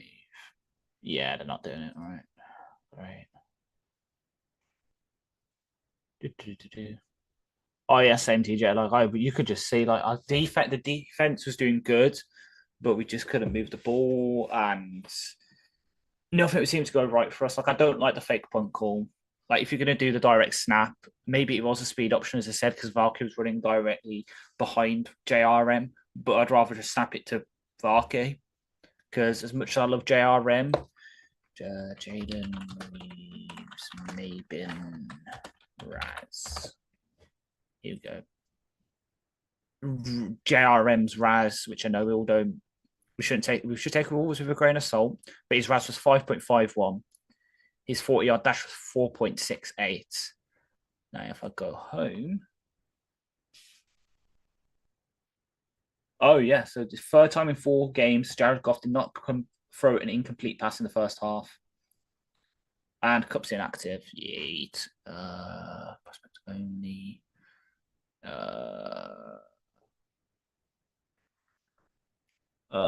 Here we go. Lions. What I want.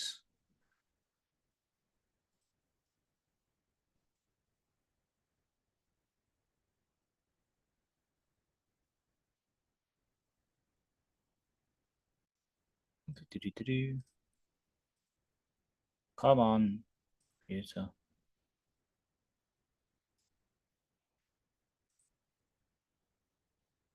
Nice. Of course, as soon as I close it, it starts loading up.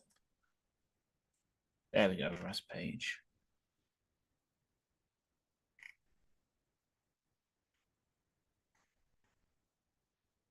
Draft year 2024.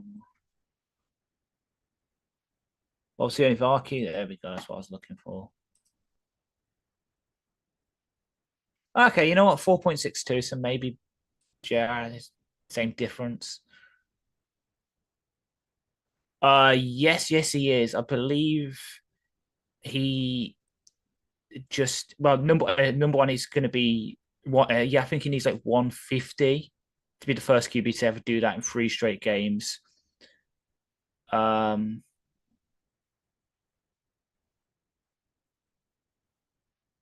I can see Matt's in the chat, and I was like, yeah, I said the same, Matt. I was like, surely it's me, not Matt. Like Matt is the steady one. I'm the one that rides the roller coaster with emotion. But maybe that comes from being a Villa fan. That's what I'm used to. Just look at yesterday, for example. Or their thing with my bloody McRib on Friday night. Do not understand why that driver did what he did. In the league in a row.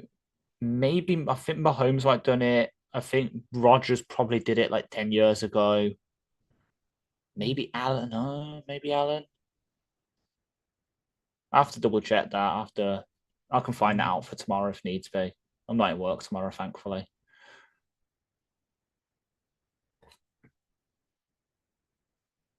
Let's check out my fancy teams. Well, yeah, one that definitely came true, Grandizer, was when they were saying about the blitz, saying running to the blitz with Gibbs. We did that for his first touchdown. It worked. I kind of called a pick for one of our safeties. Branch obviously got it. I don't know if a hot takes for this for the second half because I can see us trying to run the ball a bit more. Obviously, hopefully Monty be rested up with that knee injury, so maybe we can use him a bit more. You know what? There's a hot take. Sione Varkey gets his first NFL touchdown. That'd be a hot take.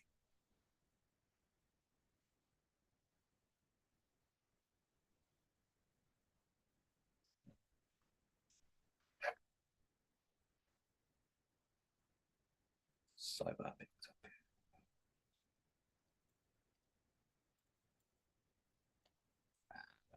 Oh. Hello. Yes, I was here. I was just trying to munch on a brunch bar. Like healthier than what I'm having. Pringles. I had a roast dinner and sticky toffee pudding earlier, and so I'm not having dinner. I've got a gym kitchen meat feast pasta waiting for me in my fridge downstairs after we're done. I mean, that's pretty good. I'll take that. Yeah. I don't know if you heard, but I was looking up the third quarter stats because obviously we're about to go into it. Where do you think we rank in the NFL for third quarter scoring so far this season? 10th. First. Oh, cool. Okay. We are the best scorer. Admittedly, probably helps by last week, but yeah, we are the best. I think it was like 8.2. The next was Buffalo with 7.5.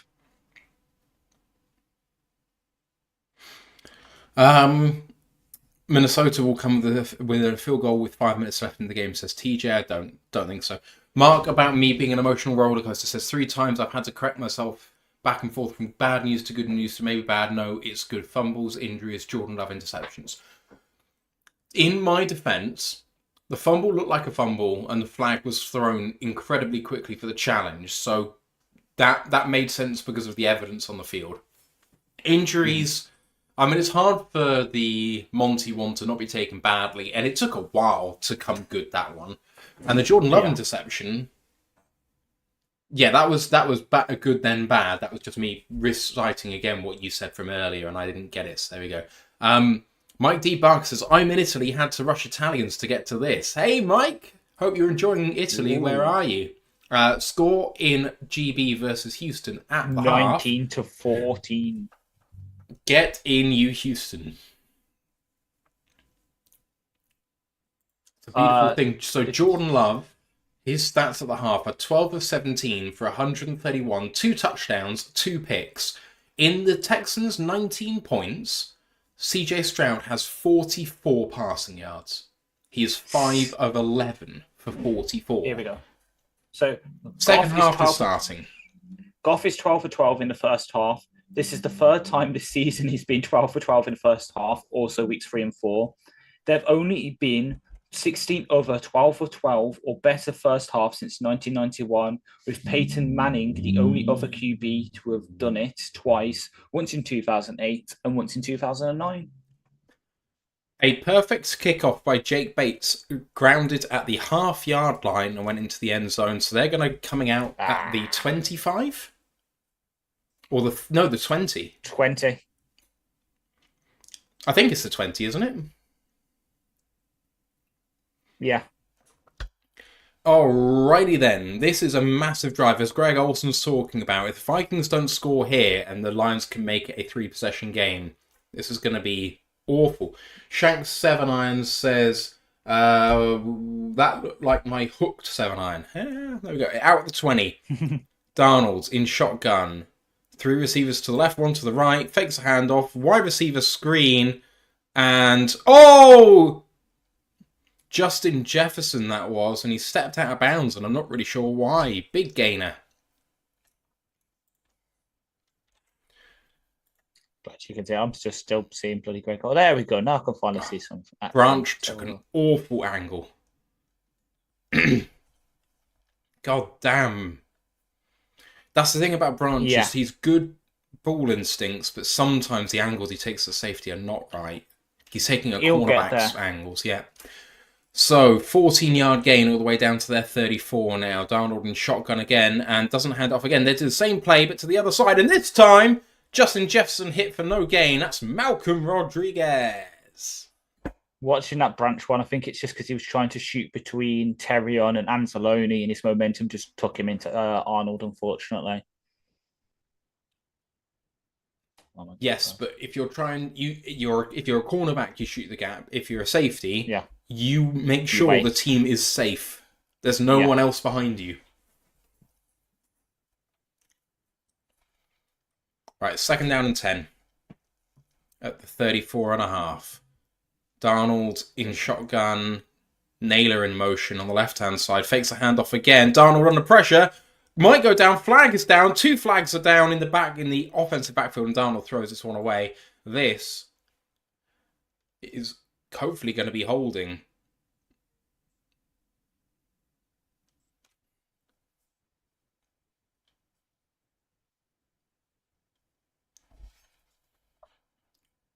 Okay, apparently we're going to get offsetting penalties. So it's holding on Munt and then defensive holding on a Meek.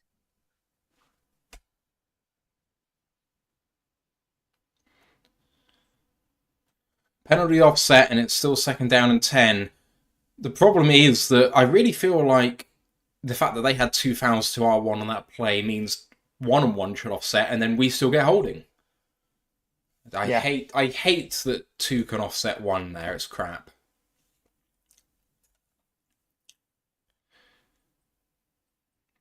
Teppo said we need a laundry count on this channel. I'm here to start doing a laundry count, to be honest. 2nd down and 10 again. I can help with that. I can just move that flag and we'll have a lot of laundry to count. Darnold in shotgun again, and he's going to throw again. Under pressure, throws to Justin Jefferson, and Davis spins him down a yard shy of the sticks. 3rd down and 1. And Pascal's down on the play. Again.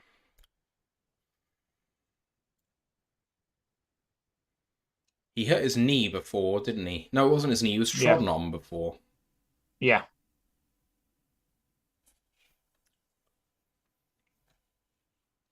Don't need to see it.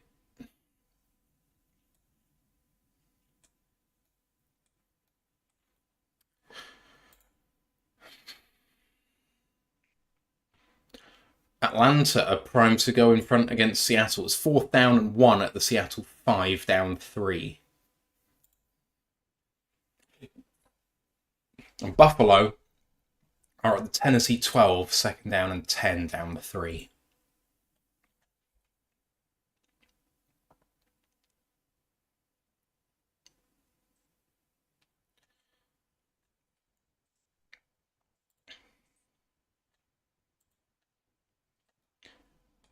All right, 3rd down and 2. Big one here for the Lions. Can they get the Vikings off the field?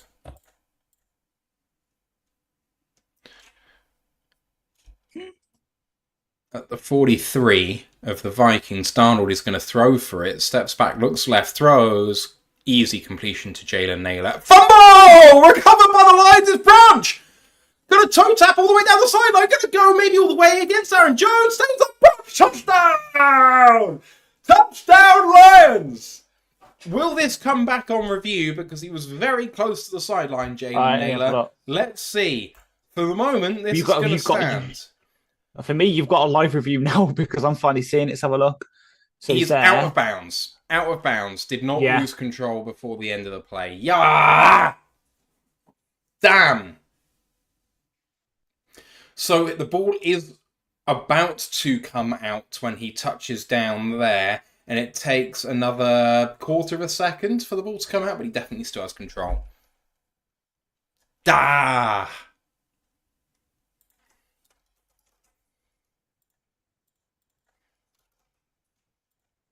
What a huge play that would have been. And Amari Cooper scores his first touchdown as a Buffalo Bill. Get in.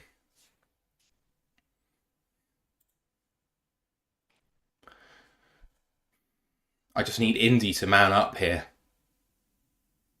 And Cincinnati as well. Indianapolis to play man against that Dolphins receiving core, are you sure? JK. I don't understand why they are going for a scoring review here. Surely one of those quick reviews, which they are very akin with, can just say, he stepped out of bounds, overturn it. You know, like, they've done quick reviews before, and that one doesn't need much. Mm-hmm.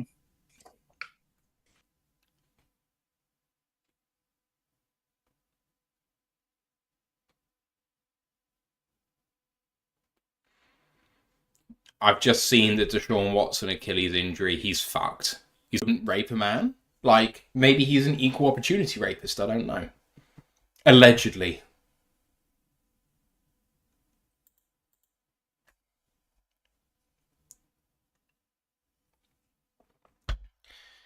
TJ said, what happened to the feed? Odd. We're still here, I hope. Looks like we're still here according to YouTube, but yeah.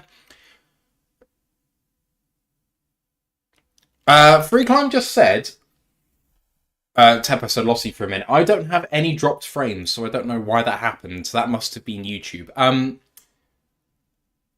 Free Climb said they showed an up close, and I swear it looked like his foot was in. The camera angle actually isn't that conclusive that his foot is out. It just looks... that is very conclusive now.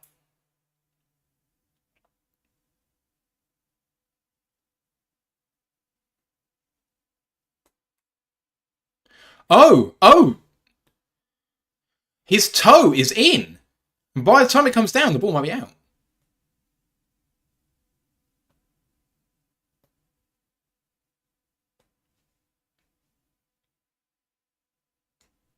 Yeah, it's shown up on ESPN.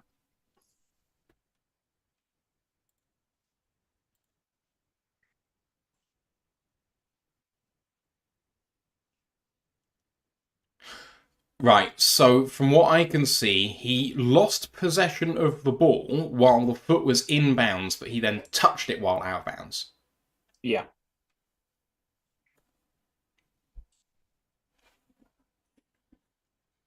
Out comes Sam Darnold. He has another lease of life. Grando said, what a drag, cool reverse. There we go. Carlton says, Ashmat, is your feed down? No, sir, it is not. I don't know what YouTube's doing to us, but we are still live.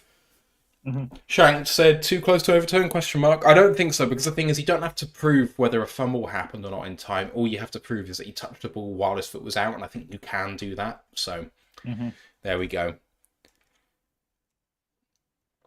Okay, 12:45 to go in this third quarter at the 46-yard line of Detroit. Darnold hands this one off, and running downhill is Aaron Jones. Good tackle by Kirby Joseph. Saves a bigger run. Gain of 9. Second down and 1.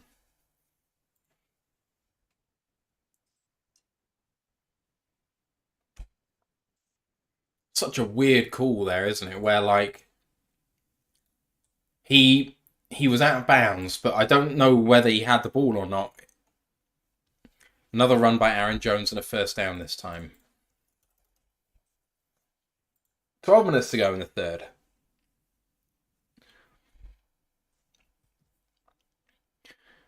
This offensive line is so good when it wants to be. How huge it would be to hold them to 3 here. At the 28 of Detroit. First down and 10, Darnold under center with lots of tight ends in this one. And fake handoff looking for Jefferson, but took the took the check down instead to Johnny Munt, maybe? Yeah. Number 86, who I really don't know by sight. It's Johnny Munt. Yeah. Thank you. Josh Oliver is 84. I should bear that in mind. Yeah. Second night.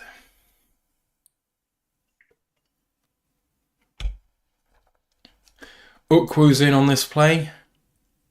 And Pascal. Darnold changing the play.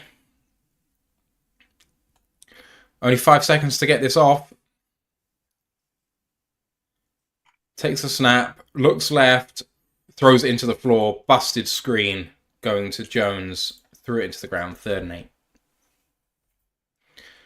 Josh Jacobs with a 27-yard run for Green Bay, apparently. Mm-hmm.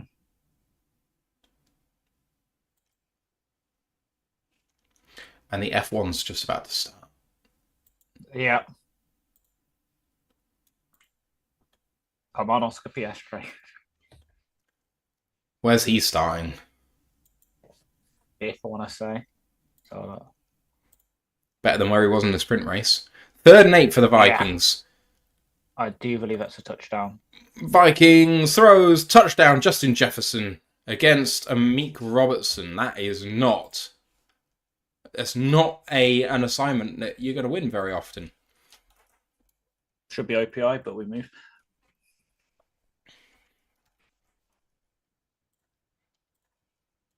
So look, leaderboard.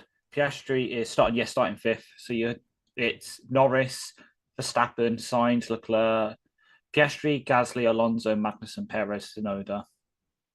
And then Russell is starting from the pit lane. Russell? Oh, yeah, because of his... Yeah.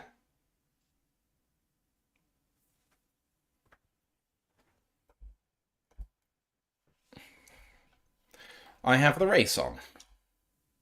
Oh, I'm jealous. I must have Justin Jefferson in one of my leagues, so I can't... Well, I can hate it a lot, but... 21-17, lines up by 4 and now have the ball.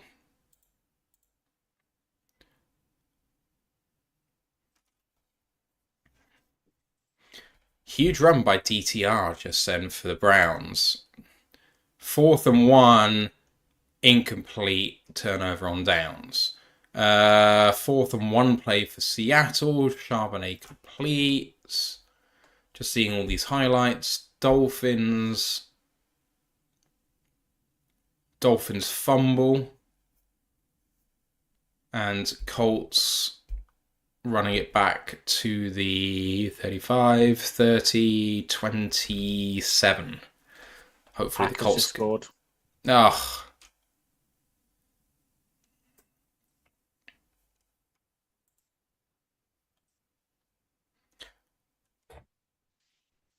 So it was a Jordan Love passing touchdown to Josh Jacobs. Yeah. And Matt is Josh Jacobs' first ever receiving touchdown in the NFL. What horrible strip the Packers have on today. I haven't seen it. Let me have a look. It's their white strip. Ah. Might be their white throwbacks because they're playing at home. No, their throwbacks are like the yellow and brown. Oh, yeah. Right. What we can't do is have a goat the 2nd and 4th quarter and hope that we can just have the worst ever 1st and 3rd quarter. We can't do that. Yeah. Yeah, that white one is just their away one, unfortunately. It looks horrible. Like, the numbering looks bad. Indianapolis have equalized against Miami. So, yeah, it's all whites. For the first time, a winter warning game, they're calling it. Right. Dickheads. Anthony Richardson has more rushing attempts than completions so far. Sounds about right.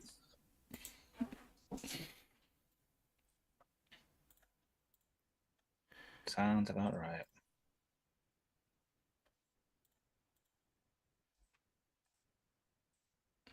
Okay, so kickoff is away and received 2 yards deep and now in the end zone, Khalif Raymond.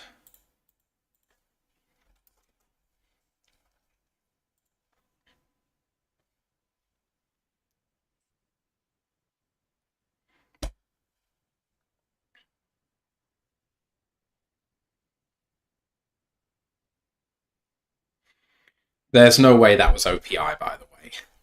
I'm just going to say that. Like, it's a slight push off, but it's so minor. I'd be livid if that was given against us. Touchdown, Seattle. 17-yard passing touchdown to Kenneth Goff check down. What a catch by David Montgomery! Oh, for a 14-yard gainer. What a fucking catch! One-handed that shit. I'm kind of there now. So long as, touch wood, so long as my stream does not start fucking up, I'm about 5 seconds behind you. Cool. That's perfect. For the way that we kind of operate.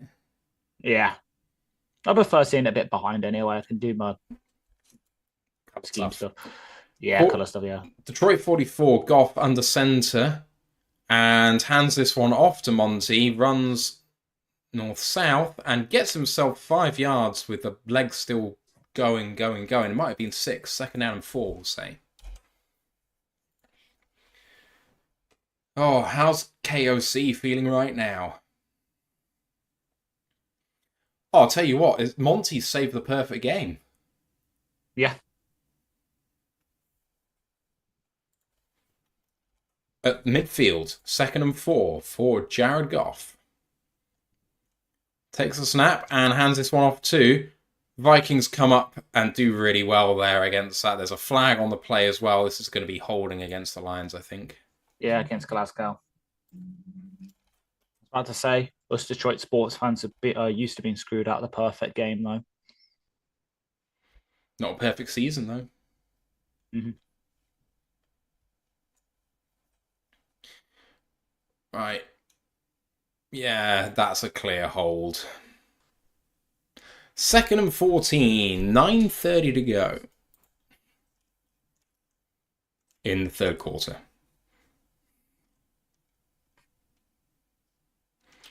At R40, 2nd and 14, but we get another chance for this rep.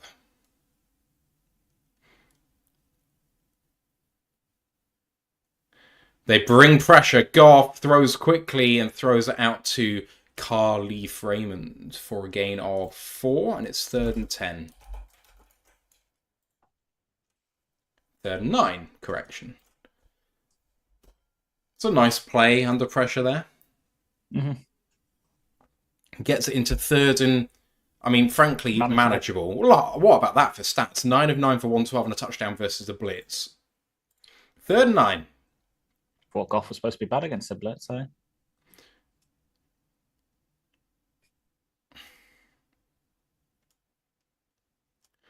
Norris has given up the lead to Verstappen on the start, but Ferrari's in the lead. Actually, Ferraris are in... Oh, what a catch by Raymond! Catch by Raymond for a first down, and Ferraris are 1st and 3rd with Norris now in 5th. Disaster. Yep. Sounds about right for Lando. Oh, that's like a little slot fade. Almost beautiful. And there goes the perfect game. Big rip. Have you suddenly seen that you've got ahead of me now, have you? It's jumped and then it crashed. So Goff on 1st and 10 at the 42. 2-step drop, deflected and incomplete towards Laporte, 2nd down and 10.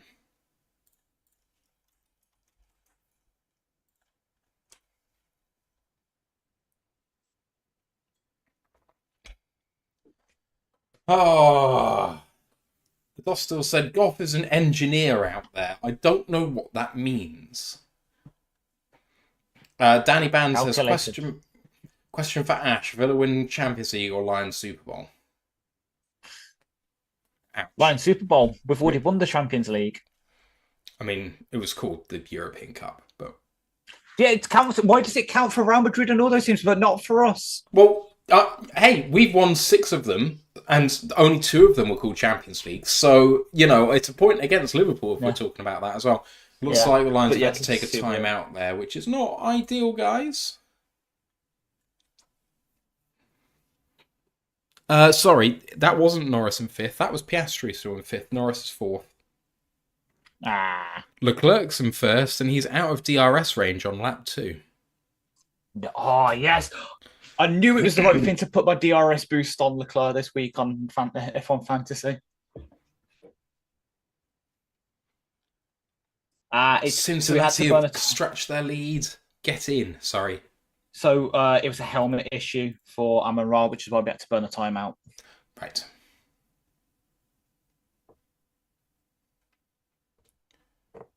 Put that in the Discord. Oh, I started Joe Mixon today, and he's got 86 yards and a touchdown on the ground. Get in.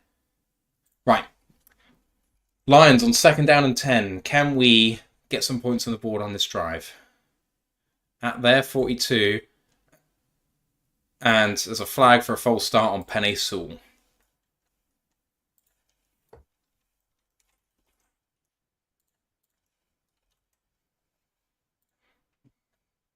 Eagles score.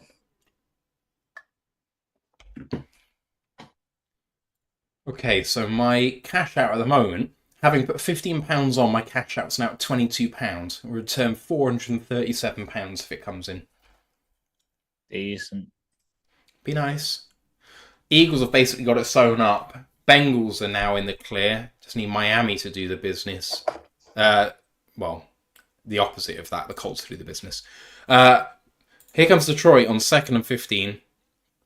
Goff takes a snap. 3-step drop. Under pressure.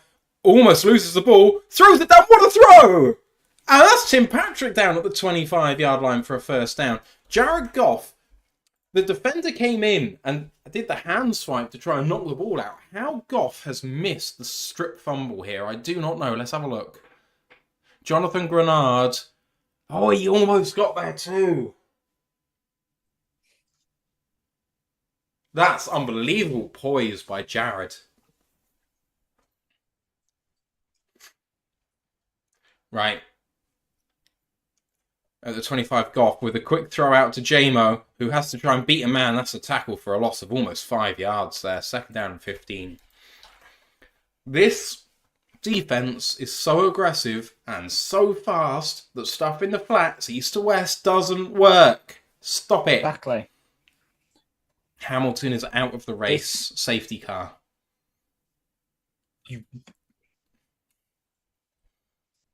I mean, he was starting in 19th, so it's not a loss, really. Yeah, because he effed up his quali lap, he went off. 2nd and 14, and oh, what a move by Monty! And he gets down at the 21-yard line for a gain of 9. 3rd down and 6. Yeah. Lovely run, lovely, lovely run. 3rd down and 6. 4-point game, Lions lead. 6 minutes to go in the 3rd quarter.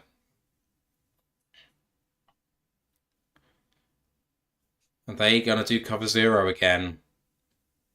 Got Khalif Raymond in the game again. I need to worry about him.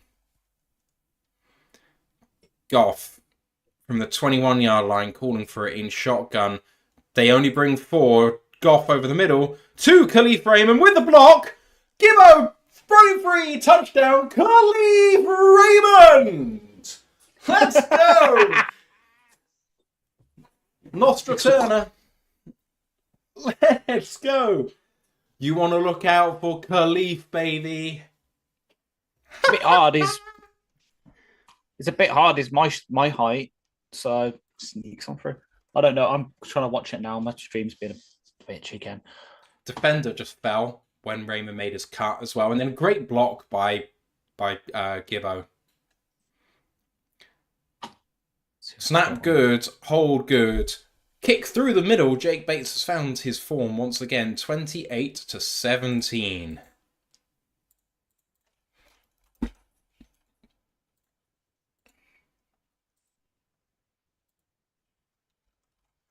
Oh, Khalif. Come on, baby. Let's go. Right, I'm about to see it now. Let's have a look. So he comes in motion into the blitz. Oh, the throw by Geno Smith to Ken Walker was so good.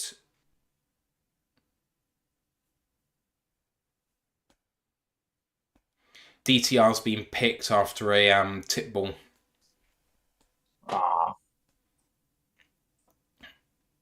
Oh, and another big run by Saquon set up the 4th down touchdown by Hurts. Yeah.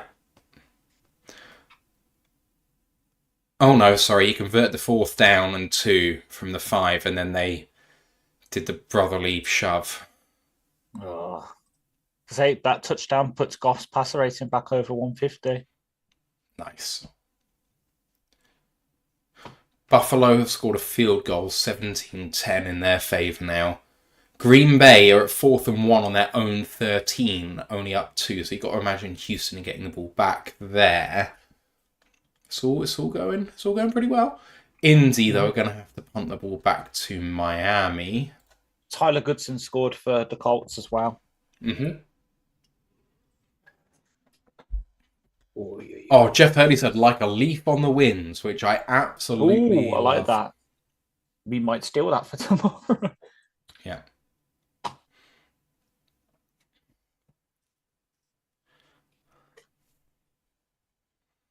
Grandizer says, everyone gets a touchdown. You get a touchdown. You get a touchdown. Love it.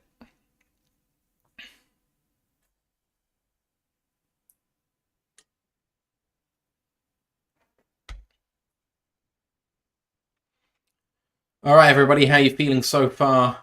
It was a shit first quarter, but since then, second quarter, and now even the third quarter, the highest scoring team in the NFL has another touchdown in the third quarter. I mean, was there ever a time where you thought the Lions would be so good coming out of the half?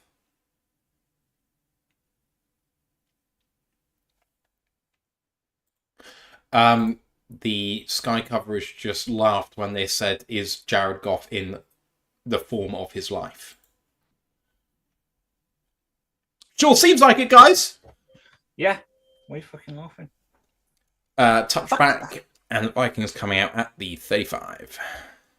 What are you laughing at? You cussed to me.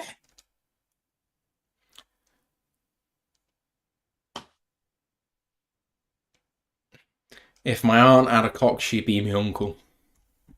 That's that clip, isn't it? That's that clip, I'm sure. No? No, it was a different clip, but yeah, another one you talk about. That was also a Scouser making it stupid. Yeah. Stadio Mane is the best football player in the world. I mean, for a time he was up there. But anyway. He was, yeah. They're coming out to the 30, sorry, not 35. Darnold under centre. Lions in base. Lots of tight ends in there for the Vikings. Play action. Lots of time. Throwing deep down the left-hand side to Johnny Munt. There's a flag on the play, but I think this might stand. Nope. 2 flags on the play. Holding on number 32. Ty Chandler. Love to hear it. First down and 20. Wow, wow, wow, wow, wow, wow. As my stream then skips back a minute for some reason. 32 on 32. 32 crime.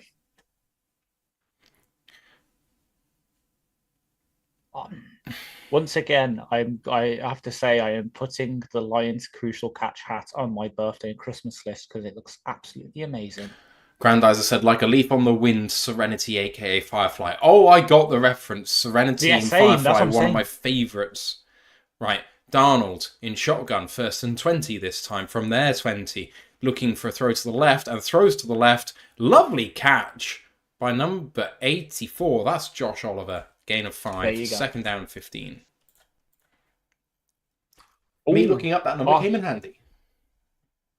our Rise just made a very good comparison for Tim Patrick. Mm-hmm. Anquan Bolden vibes. I think they're very different players. I never thought Anquan Bolden was a chisel route runner, to be honest. Darnold dropping back to throw, deep drop throws. Lovely throw and catch by Jalen Naylor, and he's got away and now dives down in front of Kirby's feet. That's first down. And from 1st and 20, I think they're on the Lions side of the field now. Oh my God. Yeah, Augustus said down 5 was cancelled too soon. The movie was epic. River is maybe my favourite character in all of TV. Fair.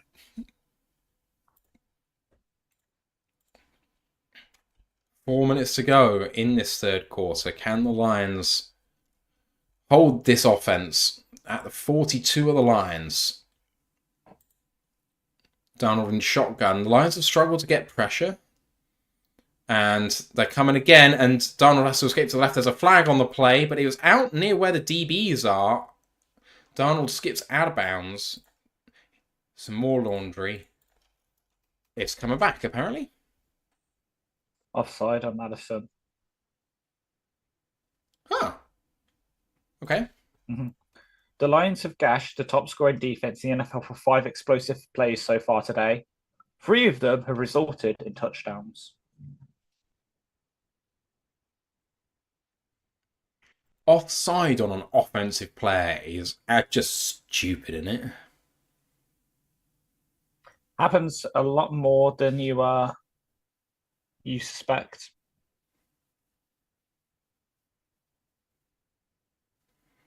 Sometimes you just don't know if they're lining up on the ball or not, and if they're like even half a step up in front. Yeah. The thing is, he was stepping on the line, but where the centre had the ball, he was holding almost a half yard behind that line, so that kind of made him offside as well. First down and 15 then from our 47. Darnold under centre in the eye. And do hand it off to Ty Chandler. Good tackle by Jack Campbell after a gain of 4, second down and 11. And they're saying 3, second down and 12. And Campbell checks out of the game.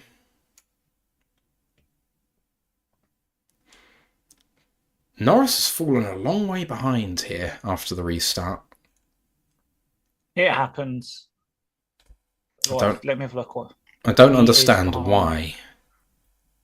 He is on. Let me have a look. What did it tell me? 1.9 seconds back, 2 seconds back.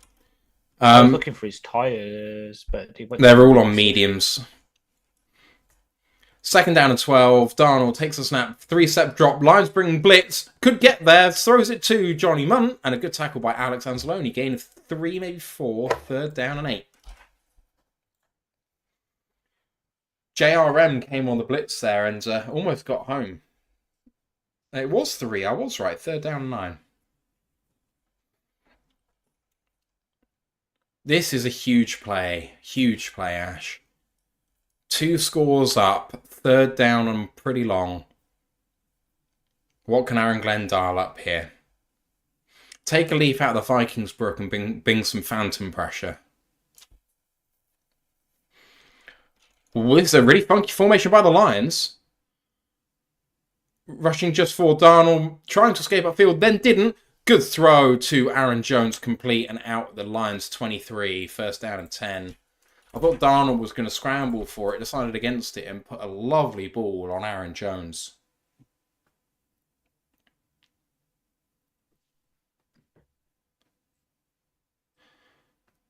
Rodrigo probably could have got called for a holding there before the ball was thrown. Didn't, but Jones made the catch anyway.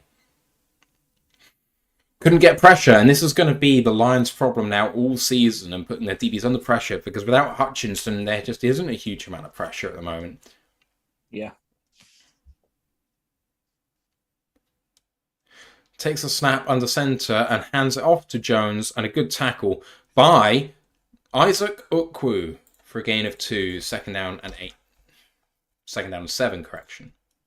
Really nice tackle by Ukwu.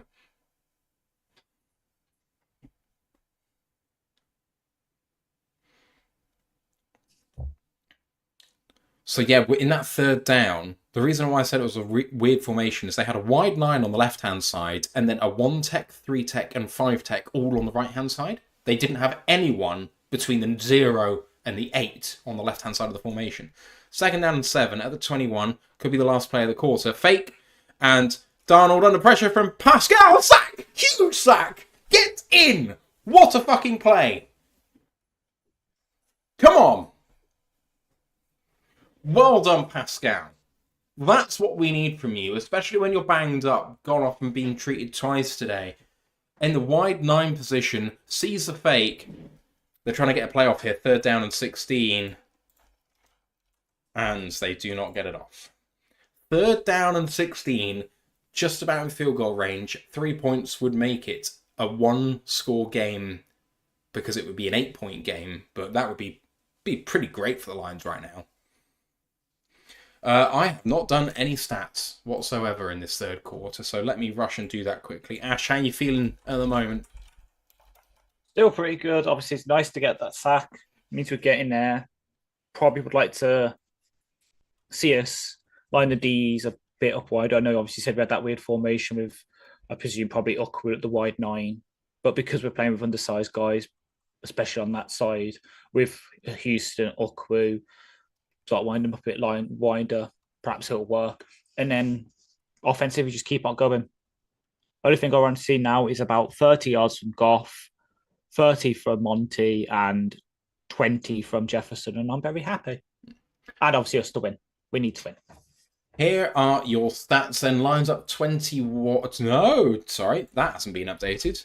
28-17. Goff 18 of 19 for 227 and 2 touchdowns. Gibbs 8 carries for 84 yards and a touchdown. And Amon-Ra St. Brown. No, Gibbs has 2 touchdowns on the ground. Come on, Matt. This is not good enough. Science is having some issues. What's having some issues? Science. Oh. Amon-Ra St. Brown 5 of 5 for 75 and a touchdown for the Vikings.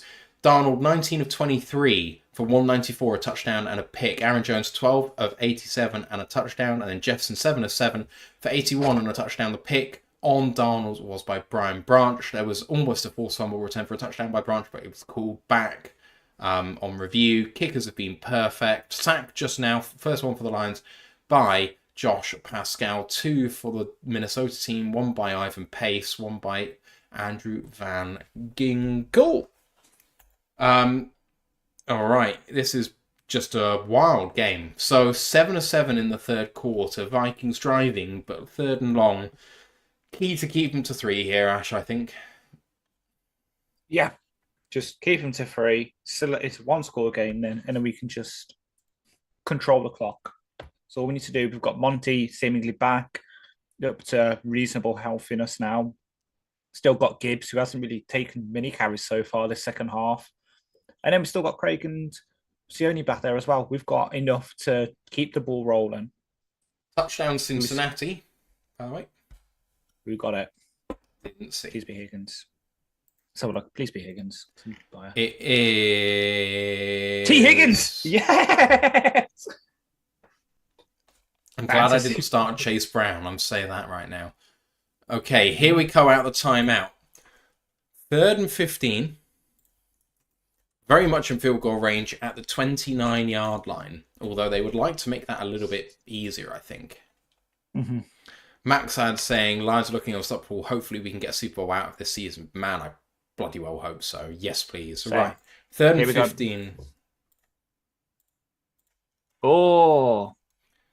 So, 29-yard line in shotgun. Darnold.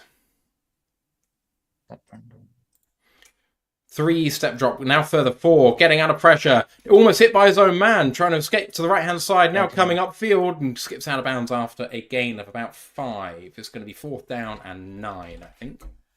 Yeah, Ingram really took him out. I mean, he already has a bad leg, Darnold. So yeah, I think you have to kick for the points here. And yeah, who was the one that got the pressure that flushed him out the pocket? I didn't see. Houston. 42-yard attempt here for the kicker, Will Rijkaard. From the right hash, perfect. He is as good as we all thought he was during the draft process. Yeah. Still preferred Nevis, but we move. I mean, both have done well, I think. Nevis No? doesn't have a team right now. Oh, does he not? Okay. Who's the one No. I'm thinking of? I'm thinking of the Rams kicker. Joshua Carter, the Stanford kicker. That's who I liked through the process. Yeah. Barkley with another massive run. I was just like Nevis because he was the fit kicker. Whereas I liked it's very easy to do, isn't it? PFF's highest ranked kicker. Yeah.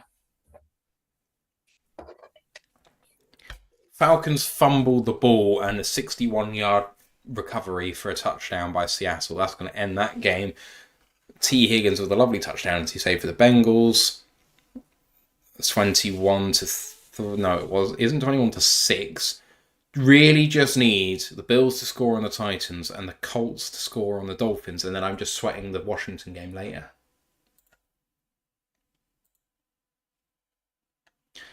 So Texans have the ball against the Packers. 2 down. 4th down and goal at the 1 for Philadelphia.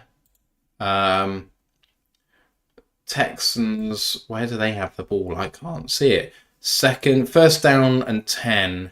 2nd down and 8 from the Houston 45. Field goal put them in the lead.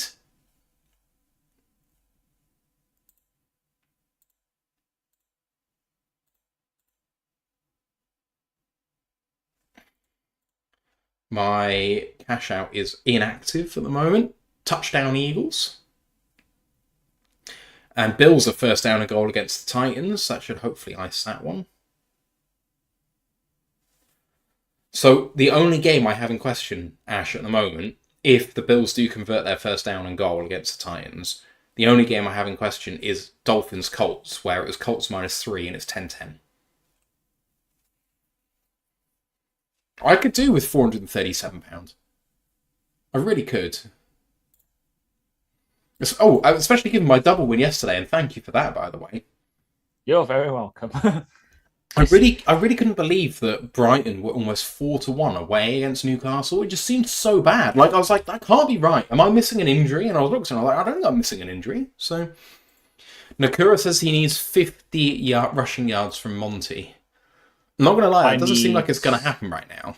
I need like 25 because my friend sent it to me because he checked like 10 minutes ago. So you can see it since I have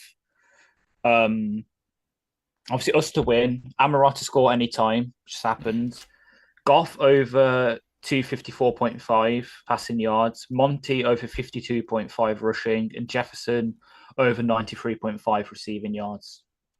As the laser show is in for the Dolphins, for God's sake. Hey!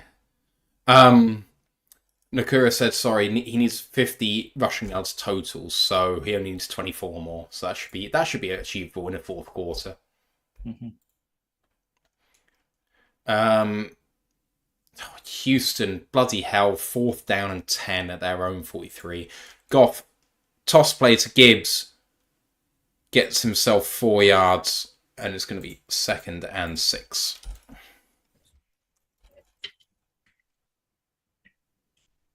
They're calling it 5 yards, so 2nd down and 5.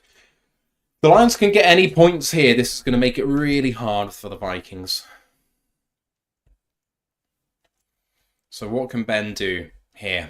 We haven't seen any trick plays apart from the fake punt in the 1st quarter. What can we dial up? Goff, 2nd and 5. Under centre. And hand off to Gibbs. Comes inside, got hit hard, but did well to fall forward and get himself 2.5. It's going to be 3rd down and 3.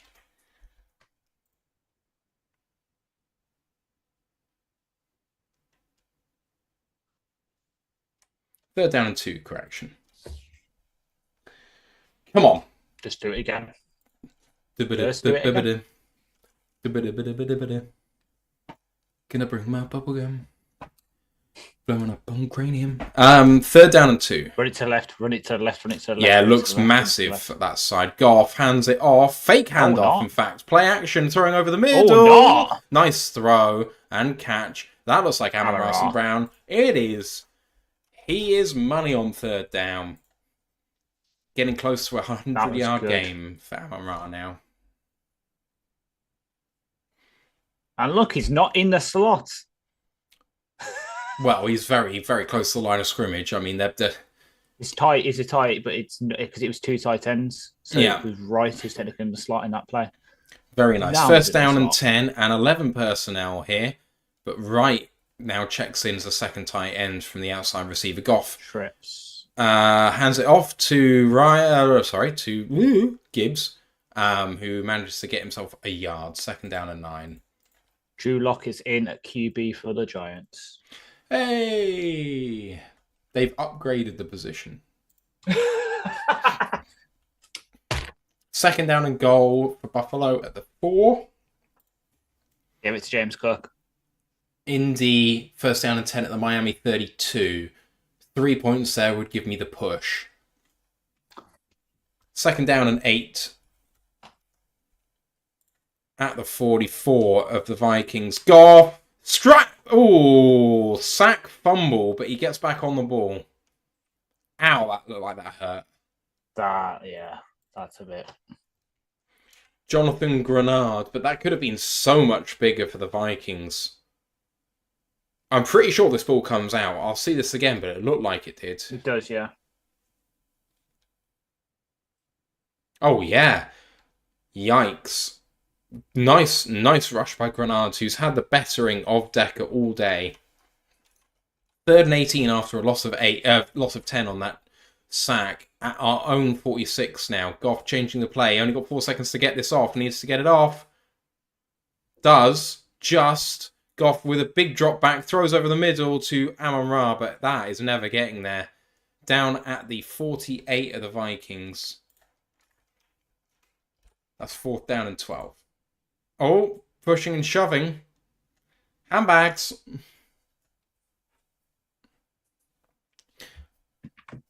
So, clock being burned here. Punt team coming out. Can we pin them deep? It's still an 8-point game. TJ has said Decker lost a step. I still think Decker is a top-tier tackle, but, you know, up against some of the best, and Grenard, he's up there. He's underrated. Here comes the punt. Vikings not rushing this one as hard, and Fox. Fair catch called for, and it checks up and downed at the 9-yard line by Kindle Vildor. Nice. Minnesota come out with a chance to tie the game, but they'll need a touchdown and a 2-point conversion with 10 minutes to go. Colts are first and goal on the Miami 8. Lovely jubbly.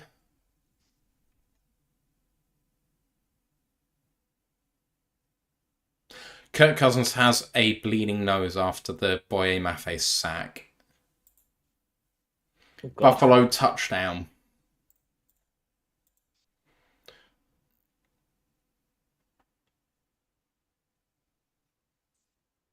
Ty Johnson, 4-yard passing touchdown. Receiving touchdown, I should say, sorry. Green Bay turned over... No, sorry, Wow, hang on. Green Bay, a 3rd and 27 at their own 3. So there was a legal block above the waist by Romeo Dobbs on first down, and then there was a sack on second down. Yeah.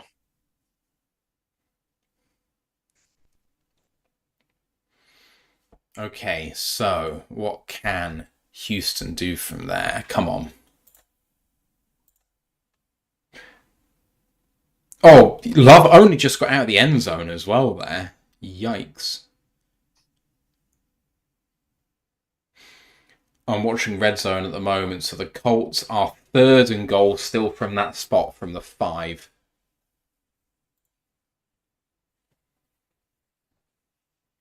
Wizards of War says, missed the hands to the face of Gibbs while they trucked him back. Yeah, for sure. Contra Patton says, Field position optimization specialist. Yes, sir. Free contest. We really need a stop here.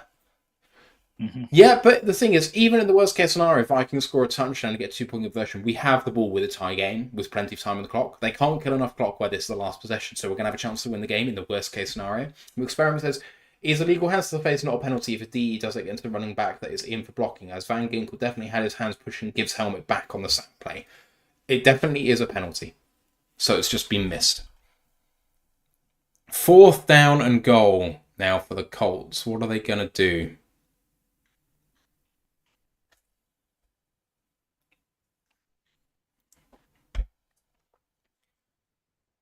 Richardson threw it. Man, he got hammered by the Dolphins then. Right, here come the Vikings.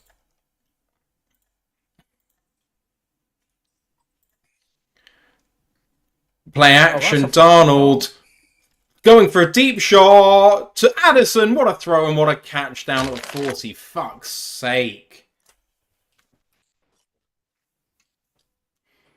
That is a 60-yard throw. It's 60 yards in the air. Oh. He threw it from the end zone line. Yeah. And it was caught at the 40. Ugh. Safety blew that. Adostel said 3 lines held, but sure. Yeah, but it happens to every team on every play. It just depends whether they call it or not. I mean, you can use that excuse, I think, on every single play. Here's 1st down and 10 for the Vikings from that spot. Darnold looking left, now checking down right. Oh, Anzalone, you beauty! 5-yard tackle for loss. He sniffed that out. Something rotten, and it's 2nd down and 15. Oh, yes. Sound like the Churchill dog.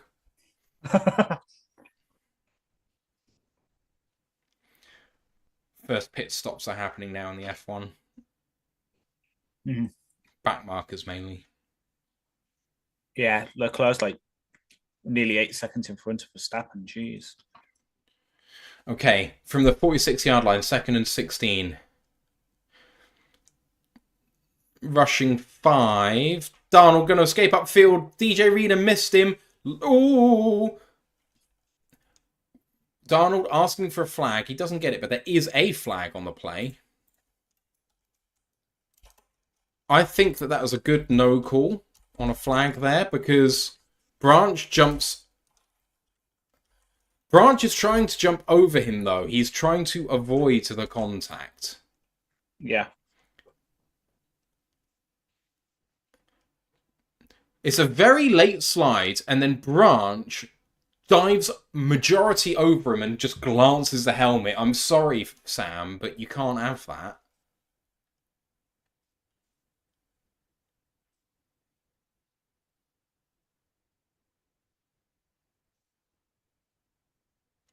Oh, for fuck's sake!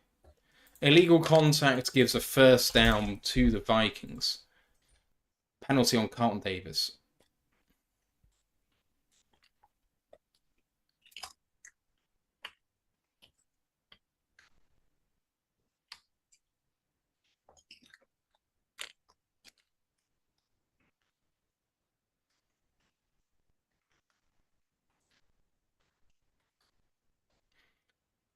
Yeah, Carlton Davis was a bit handsy on Justin Jefferson. They're 1st down and 10 at the 32 of the Lions. Darnold in shotgun. Takes a snap. Fake. Jefferson's going to throw. Under pressure. Gets away from it. Is he still going to throw? No, he goes forward now. Reasonable blocking out there. Ends up getting a rushing gain of 2 yards. My God, that was a bit sketchy there. Can Justin Jefferson throw? Yeah.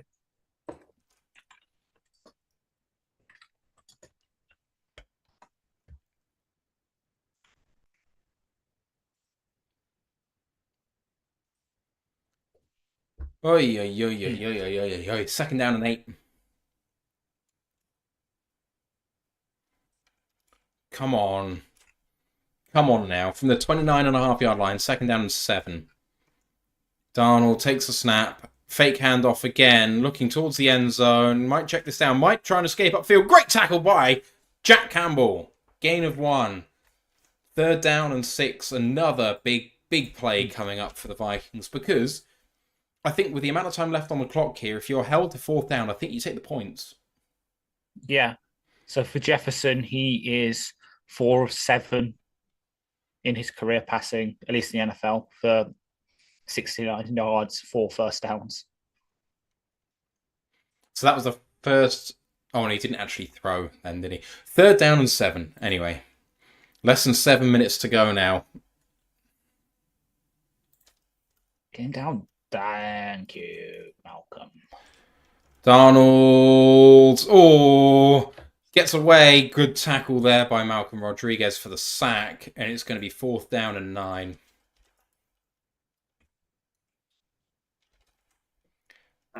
Will Reichert coming out. Yeah. Gives the Lions an opportunity to call game. Yeah. And, I mean, this is no gimme. 48 yards. Snap good, hold good, kick is perfect. 28-23, we're in the fun zone.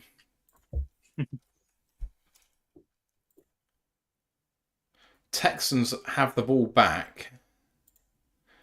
And it's 1st down and 10 at the Green Bay 34. So they are in position to hit a game-winning field goal, but there's 6 minutes to go. Colts took the 3, cowards. 13-10. I don't want a push. I don't know what a push does to my bet. I don't know whether it removes it or whether it just negates the whole thing. Really research this before I make these bets. Adoskel said touchdown would pretty much seal it. I would take 3 if you're giving it to me. Mm-hmm. Because it's an 8-point lead. They have to go for the 2-pointer. Which means in the worst case scenario, you have a 50-50 play from the 2 to win the game. Yeah. And then even if they get that, you're still going to overtime. A 3-pointer is enough to kind of give you an 85% chance to win the game. My cash out's up from £15 stake to £73.50 now. Yeah. Here's a sad stat, unfortunately. We are the only NFL team to have yet drawn an pass interference call from the opponent. Wow. Every other team has got like a DPI kind of that's helped them. We haven't. I guess we don't throw the ball as much as other teams might because we're so good on the ground, but... And we don't throw into contested situations that can draw the flags. I mean, the only time we could have really got one was last week with the Patrick catch that some idiot taught us thinking was OPI. The very first chunk play that we had. Yeah.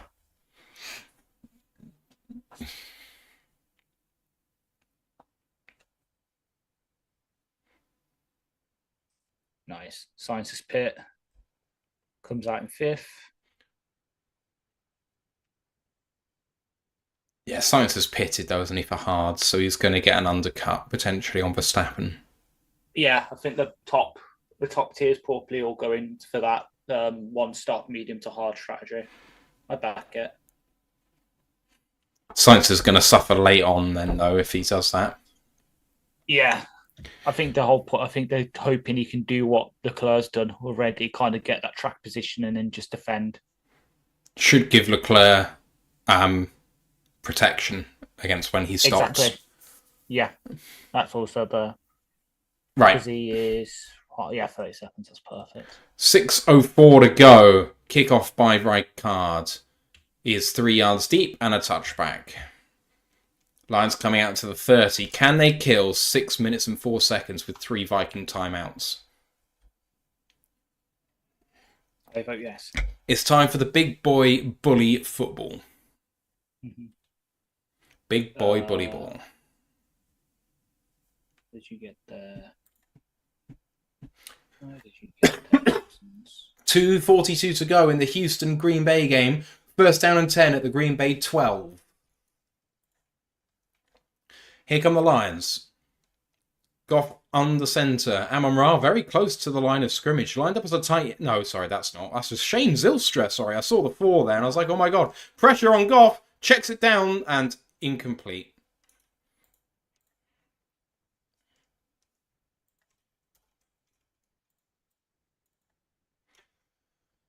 Oh, yo. Second down and 10. Can't afford a quick 3 and out here. This would be poor. 2-minute warning in Green Bay. Miami 4th down and 1 at the Indy 36. They can field goal to tie the game with 6 minutes to go. Here comes Goff. Second down and 10. Takes a snap. Hands it off. Monty with a big gap. Fuck off! Fumble! Decker can't get there. Goff can't get their flag on the play. Flag on the play. What is the penalty? I don't know. Oh. First fumble of the season given up by the Lions? Potentially, I'll double check that. What is the flag? Holding against the offense. Lions go behind. Yeah, that's the first fumble we've lost all season.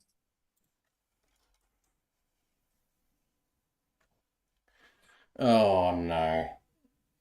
That's a backbreaker. Miami went for it on 4th and 1 and were turned away.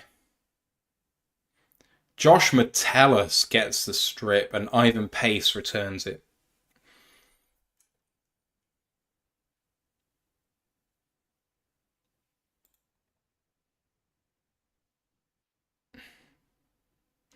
I don't know why they're waiting on confirmation because this is done. It's definitely a touchdown.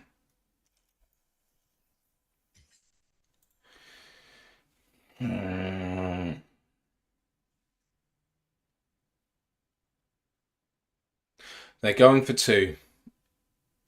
Huge play for the Lions here. Going for 2. That is a massive swing and win probability. Yeah. Darnold takes a snap. Going to pass for it. Looking left. Incomplete. Incomplete, and that makes it a 1-point game.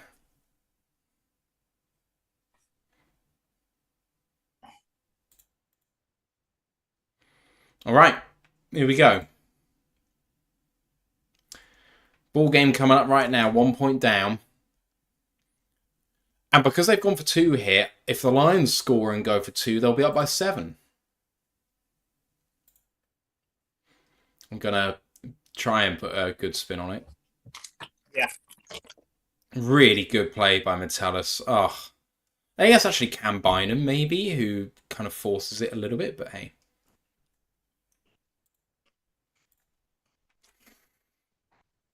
Sainz is...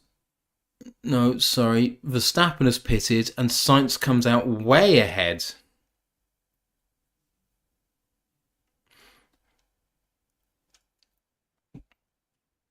No.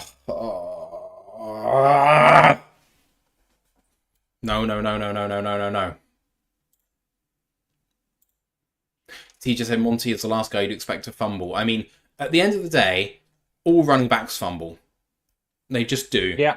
It's they have so many repetitions. It's almost impossible. I kind of called it, yeah.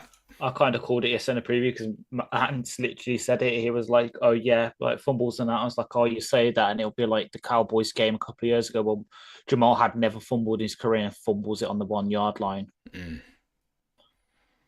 Right. So 5:50 to go now, and the Lions can win this now with the walk-off field goal. Less than 6 minutes to go.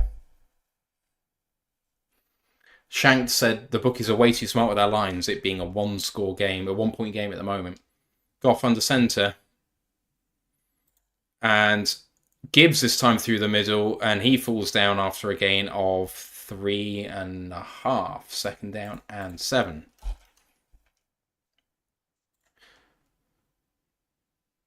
Oh, what have the Texans done?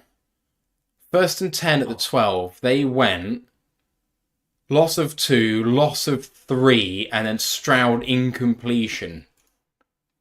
So they're going to have a field goal to go up by 1, but with 2 minutes to go. Second down and 6. Goff under center. Takes a snap. Pressure. Goff going to throw deep for it. Raymond lunging for it, but incomplete. He really tried to extend his legs there. Goff just missed him. Mm-hmm. Let's see. Yeah, legs had to be in the air to catch that, unfortunately.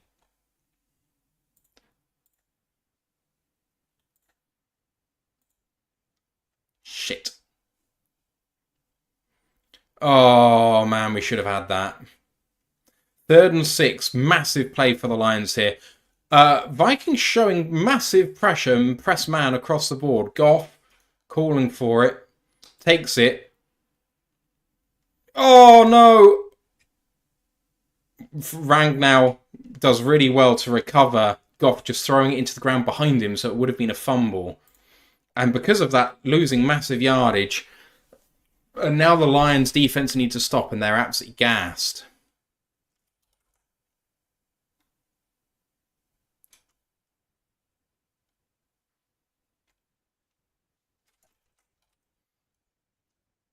Oh, Grenard's just wrecking havoc, and then Van Ginkel coming in afterwards. Yeah. Shit. Oh, man. How have we lost it like this?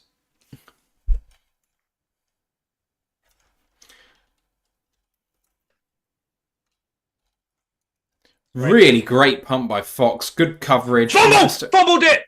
No, he didn't. He didn't fumble it. His leg was clearly down way earlier. Way earlier than that. Come on, man. Any hope? Come on, I'm trying to be positive here. That burned timeout is going to come back to haunt us here. Mm-hmm. Texans have hit their field goal. They are up by 1 with 1:44 to go. I would love to be in the Packers' position right now with the ball down 1 with 2 minutes to go and only 1 timeout. That would be fine.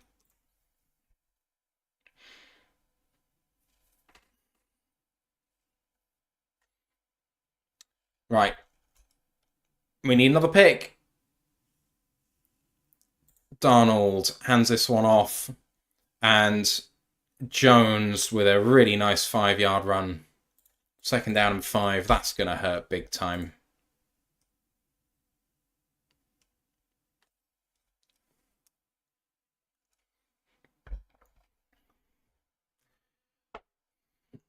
Yeah, Decker hasn't had his best day. It's certainly true. I do think Grenard is up there as a top-tier player. I mean, the man got paid 4 years, almost $100 million to come over to the Vikings. Like, he is a top-tier pass rusher, but still, you'd hope for better from Dak. 2nd and 5. Killing the play. Darnold has a man in motion, but just hands it off normally, trying to bounce it outside. And Jones gets 1. It's going to be 3rd and 4. Big play coming up. Lions have to get a stop here now. Mm-hmm. It's not over if they don't, but it's pretty close. With Falcons being down bad at home, their 1st-round pick, Michael Penix Jr., is making his NFL debut. The Colts are in field goal range with 2 minutes to go, 3rd and 12. That would get my bet there. And no other teams can foil my bet. If Indy can score a field goal there, that would be huge. 3rd and 4. Can the Lions do this? Snap taken. Darnold running out to the right-hand side. He needs to throw. He does throw. Incomplete! Are there any flags? There are no flags. Lions get the stop, and with 2:41, they still have 2 timeouts, and they are going to get the ball back.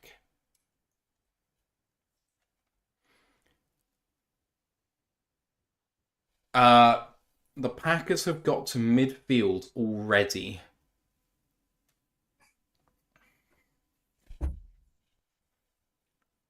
And they've got that blooming long-range kicker now, haven't they? Who's hate that. Right, Yeah. here comes the punt. Punt is good. It's going to be caught at the 21 and returned by Raymond to the 30. 2:32 left as the Lions take over, needing a field goal. All right, if the Lions are going to get in field goal range for Jake Bates, they need to get, for a 64-yard attempt, they need to get to the Vikings 47. That means that we need 22 yards to attempt a game-winning field goal. Let's see what happens. God, loving complete. There's now 1:03 left at midfield, 2nd down and 10. Here comes Goff from the 30. Under center to start. And hands it off to Gibbs. Not a lot of room. Knee goes down after a gain of 4, 2nd down and 6.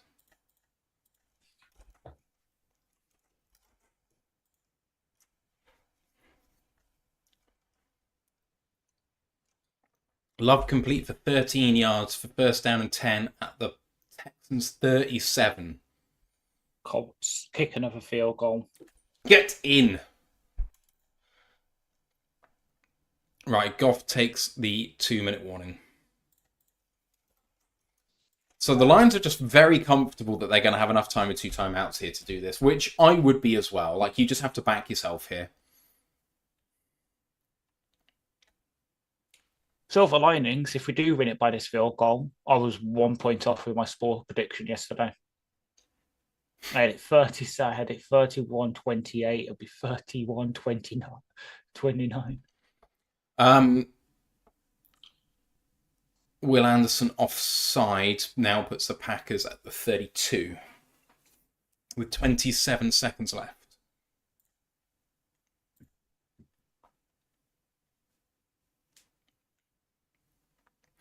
"21 seconds to go.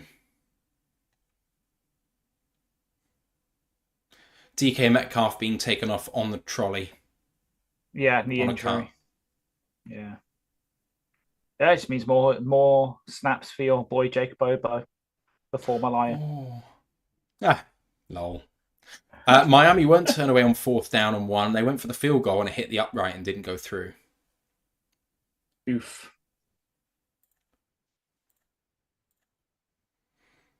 Poor Jason Sanders.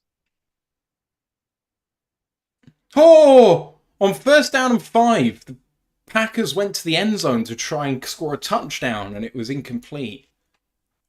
Don't tell me Cleveland are going to ruin my bet. Oh, picked off Dorian Thompson-Robinson. His stats 11 of 24 for 82 and 2 interceptions. Ouch. That's going to ice that one. Love passes for 5 yards to the 27-yard line, and that is going to be the field goal attempt from there, I think. Mm-hmm. So it's going to be a 44-yard attempt for the win for the Packers.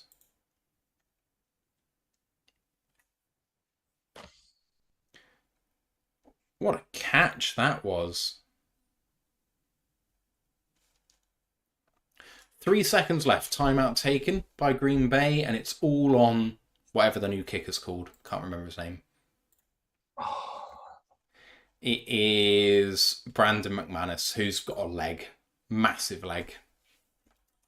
Former Denver kicker. Mm-hmm.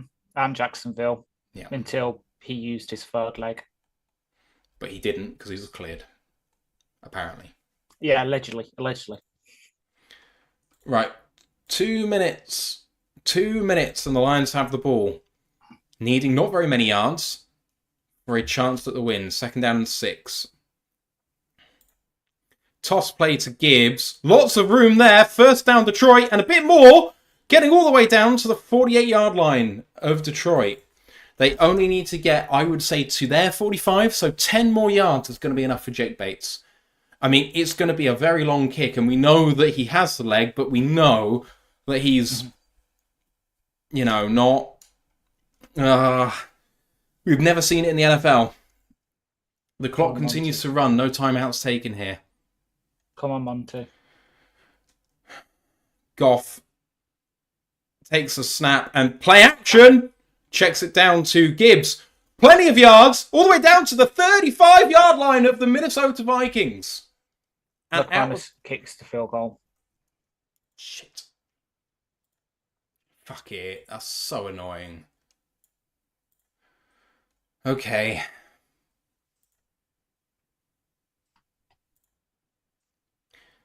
Oh my god, Miami are in range. 2nd down and 1 at the Indy 32 with 45 seconds to go to win the game. Please don't ruin my bet on this.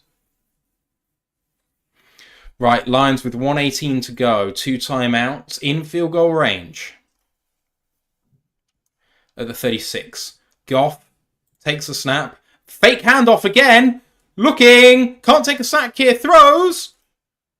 What a catch by Amon-Ra St. Brown. Oh my lord. Fuck. We're not giving a fuck, are we? That was into double coverage. How on earth that was caught, I don't know. Oh my god. Because Amon-Ra's a god. Caught at the 21. Goff with a hammer blow. And what a catch by Amon-Ra. No one else could have got that, even though it was into double coverage, as a timeout by someone. I presume Vikings? Vikings, yeah.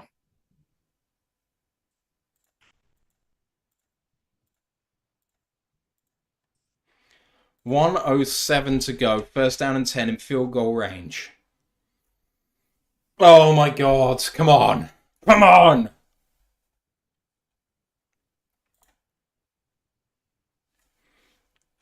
But how conservative do you go here?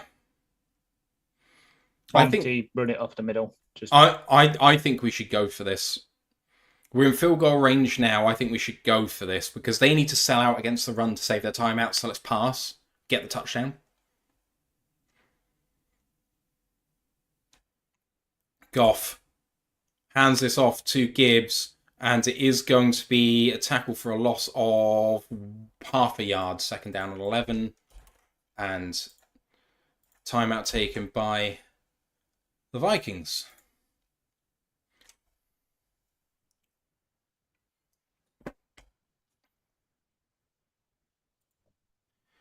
Miami have turned the ball over. Game over. 7 seconds left. Colts have won. Eagles have won. Bills are going to get there. Bengals can't concede it for me. My cash out, I've only got the Commanders -9.5 against the Panthers to win £436. Free Climb says, I agree, go for the tutty. I mean, at this point, a 1st down's going to be as good because then you can kick the field goal to win because they don't have enough timeouts anymore.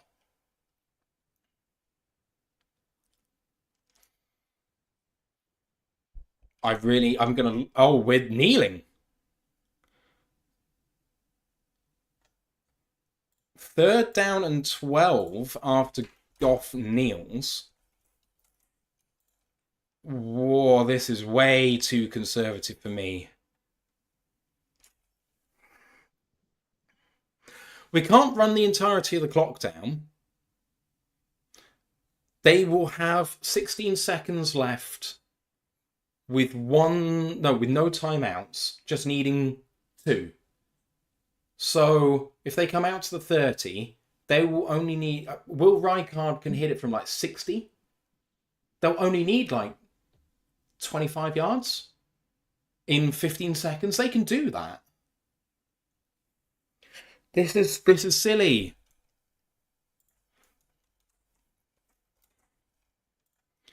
Oh no, I feel sick. Right, I need to look away from the live chat. I'm sorry, guys, but I just don't want to have this spoiled.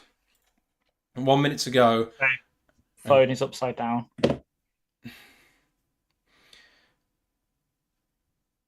Right, so the Lions are going to take a timeout, so I'm basically just going to take the timeout for them. It's going to be 4th down and 14. Mm-hmm.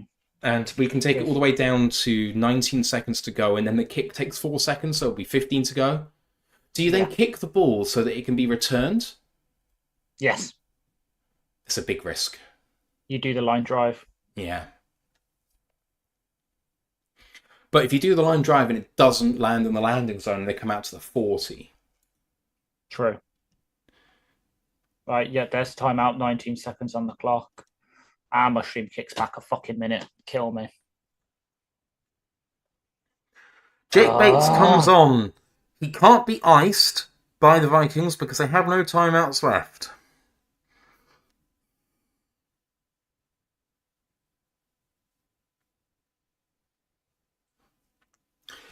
To win it, snaps from the 26, which will make it a 44-yard attempt.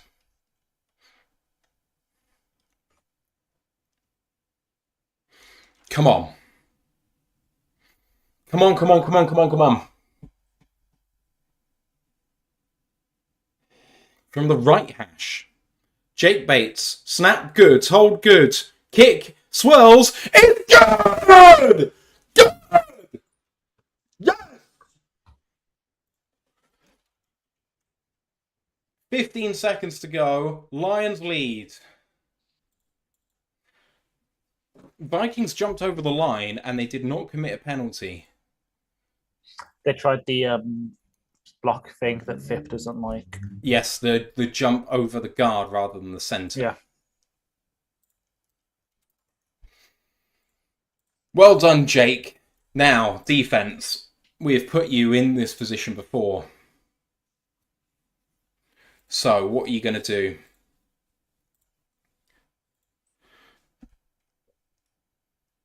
Well done to Jared, by the way, because he threw risky balls on that drive. Mm-hmm.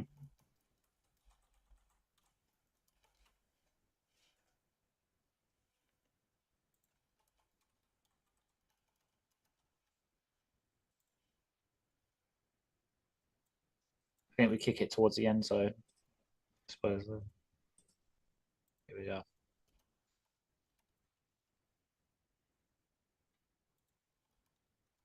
But if you kick short, they can return it and put themselves in really good field position as well. I just don't like it. Jake Bates kicks it long. Yeah. Yeah. 15 seconds, no timeouts. Cannot complete. If you complete in bounds, you have to be able to clock it. Can you do it in that time? It's going to have to be very, very quick. My cash out's now £194. Ooh. I'm not. I don't think I'm getting mine with my friends. Monty didn't get the yardage, and Jefferson, unless they whack a big pass to him now, didn't get the yardage. Oh my god, my heart. 15 seconds to go. The problem that I have with doing this is that we have seen the Lions defense on occasion lose from this situation. In fact, against the Vikings and against Kirk Cousins in week 3 last week. This is prevent. Last year.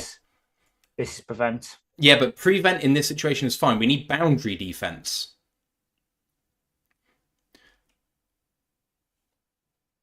There's game. Darnold, waiting to throw a long time, completes it inbounds, down with 6 seconds to go. That's it. They try and do it, but they don't get it off in time. Thank fucking God. Yes! Come on! There's a flag. There's a flag on the play. They won't be set. They won't have been set.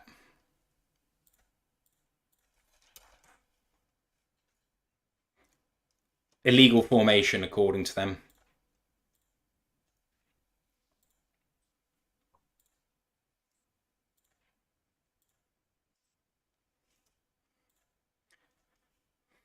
Just wait Once for the call. again, I say. Yeah. Lions are celebrating. Once again, I'm asking for that hat for Christmas or my birthday, please. Give me that. What a win! And the Vikings undefeated fall. Oh, he's saying one more play.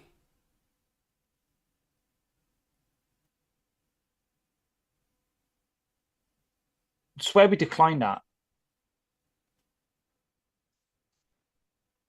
Don't do this to me. But surely it's a running clock. Please. It's a running clock with a 10-second runoff. You can't not have a runoff.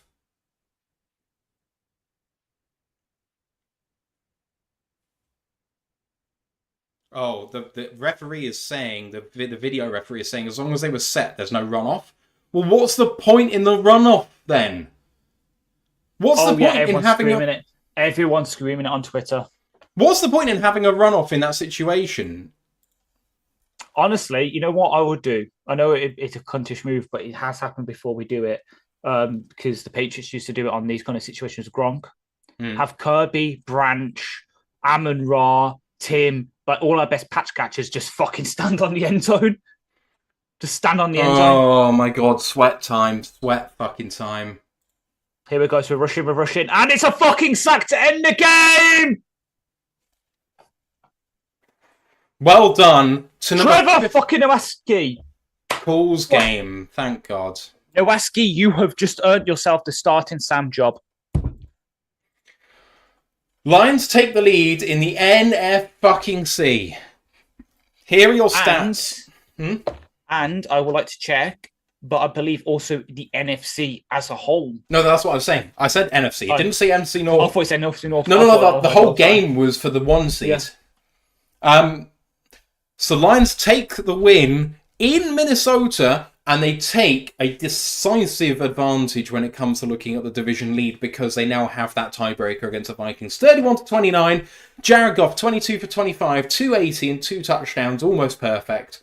Jahmyr Gibbs, 15 for 116 yards on the ground and 2 touchdowns. And Amon-Ra St. Brown, 8 of 8 for 112 and a touchdown. Between Gibbs, Amon-Ra and Goff, what a day was had. Also a shout out to Khalif Raymond, 3 of 4 for 39 yards and a touchdown for himself. For the Vikings, 22 of 27 for Darnold, 259, 1 touchdown, 1 pick. That pick by Brian Branch. Aaron Jones, 14 of 93 and a touchdown, including the game-starting 34-yarder. Justin Jefferson, 7 of 8 for 81 and a touchdown. There was a fumble by Jared Goff recovered by Ivan Pace. On defense, Alex Anzalone led the Lions with 8 tackles. We had 4 sacks, 1 by Malcolm Rodriguez, 1 by Jack Campbell, 1 by Nowaski, 1 by Pascal. And we also had an extra TFL. That was by Anzalone. Defense for the Vikings, Ivan Pace led them with 10 total tackles. They had 4 sacks, 1 by Pace, 2 by Van Ginkel, 1 by Grenard. They also had 2 extra TFLs, 1 by Van Ginkel and 1 by Jonathan Bullard. The kickers were perfect on the day. Rijkaard, 3 of 3 on field goals, 2 of 2 on extra points. Jake Bates, 4 of 4 on extra points, and the game-winning field goal. Jack Fox had an okay day punting, obviously had 1 go into the end zone, but did have 1 inside the 20. Kick returns, punt returns, all good. What's important, really, is that the Lions are now atop the NFC. What a dub. Ash, how you feeling, man? We can never do it easy. But the thing is, the same old Lions would lose that game. We'd lose that game. Just shows our growth that we've gone through, that we've managed to grit it out, even when things were going really up the fucking shitter. What? Touchdown Commanders! Sorry. Really? Ooh. Oh. This time it's like Jaden Daniels, like a 70 million, like a 70. Andy Dalton pick 6, Dante Fowler 67-yard touchdown. Fuck me. My cash out's up to £273. Come on. Hey. Sorry. Fucking hell. Even when shit hit the fucking fan in the 4th quarter, we somehow fucking win that game. Just Against adversity, this team absolutely stands up. And they have shown it ever since year 1. In year 1, it was showing adversity by becoming competitive after looking like you're out of the game. You weren't necessarily winning games, but even game 1 against the San Francisco 49ers, you get 2 fumble recoveries and make a game of that. All of the trick plays and whatever, gritty team in year 1, but we weren't winning games in those scenarios. We were just becoming relevant. Since that year, since a year and a half into this regime, every time backs are against the wall, this team really shows out. They do cause some of their own problems as well, but they get themselves out of it. You're right, Ash. The Patricia Lions would just fold under this sort of pressure. And I mean, Goff deserves so much credit because you have a look at the sort of plays that he was throwing in some of the other games where he's done really, really well. And some of them are pretty short throws, but some of these are just darts. They're showing it in the sky coverage at the moment. Obviously, the Amon-Ra touchdown, but then some of the others to Tim Patrick or Amon-Ra are 20-plus yard throws. Like, he's only thrown 3 or 4 completions on the day. He's absolutely brilliant. No, he can't get any credit. His passer rating was only 140. Oh! Disappointing. Disappointing, Jared. Disappointed. Well, I wonder how many players have got three consecutive quarterbacks, three consecutive 140 plus. Like it's Give probably me a. it's probably quite a few, but like it can't be that many.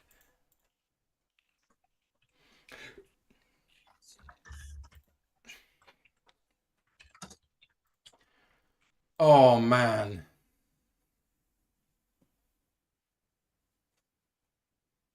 The only stat I can kind of find is that Tua was the first person in NFL history to have 135 plus passer ratings in 3 consecutive games, minimum 30 attempts each game. Okay. That's the So only one I can find. I had the Cincinnati Bengals to beat the Browns by 5.5. They're up 15 with Ah. 145 to go, but the Browns are second and goal. Mm-hmm. So if they get the touchdown and then it's a sack, that'll do Okay. that. So Thank God for that. there are 5 players to have got 140 or more in a season with 4 games. Brock Purdy last year, A-Rod 2011, Brady in 2010, 2007, and then Roger Staubach in 1973, and Jackie Lee for the Houston Oilers in 1961. Goff right now is third. Is tied for seventh with 3 with 153.1. But I think he'll probably he'll climb up into that realm with this one. Mahomes hasn't done it. Guys in the chat, we've got just loads of people saying shout. Nakura says thanks, guys. Harley Quinn says wow, thank goodness, what an L biter. PKJR says what a hella great dub. Marcus says can't believe he didn't score 40, lol. Adopter says we let Aaron Jones have 6.6 yards rushing per attempt. Yeah, but a lot of that was just one rush. Exactly. You take like one rush, and then he had a garbage time first half run as well for like 20. Yeah, exactly. Rob Rash Shilling says Lions are terrible team and a terrible city with terrible fans. Rob, I can tell you've been there, mate. I mean, I really can, because you have absolutely no fucking idea what you're on about.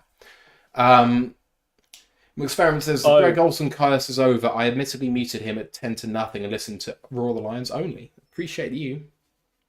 You've never been there, mate. You've never been to Detroit. Detroit's a great fucking city. We've got an explanation.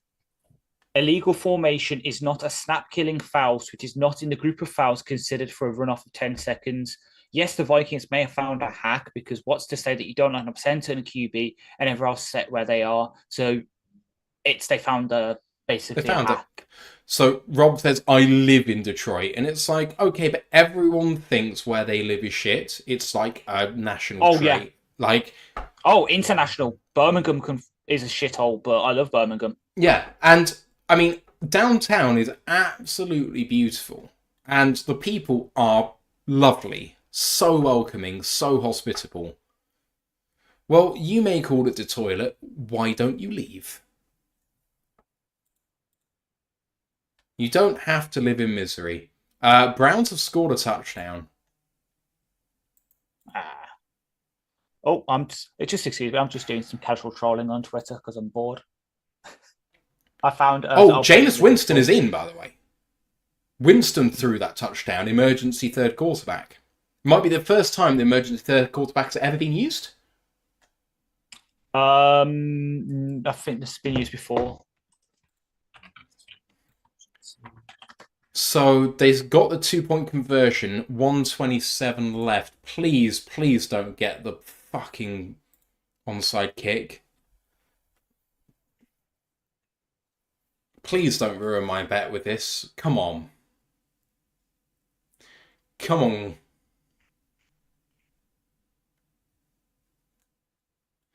I can't wait for 49ers Chiefs. I'm going to have to watch it tomorrow, but man. Oh, Norris has reeled in Verstappen, 0.6 of a second in between him. I think that even with this, it works out more for Verstappen than it does Norris, even if Norris passes him, because it's more. I think Lando needs poles.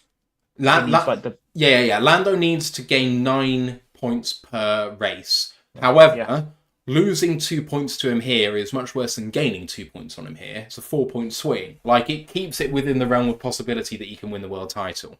So, Right, timeout was taken in the Cincinnati-Cleveland game.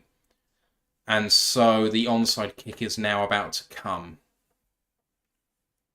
There we go. Eric retweeted it. Yay.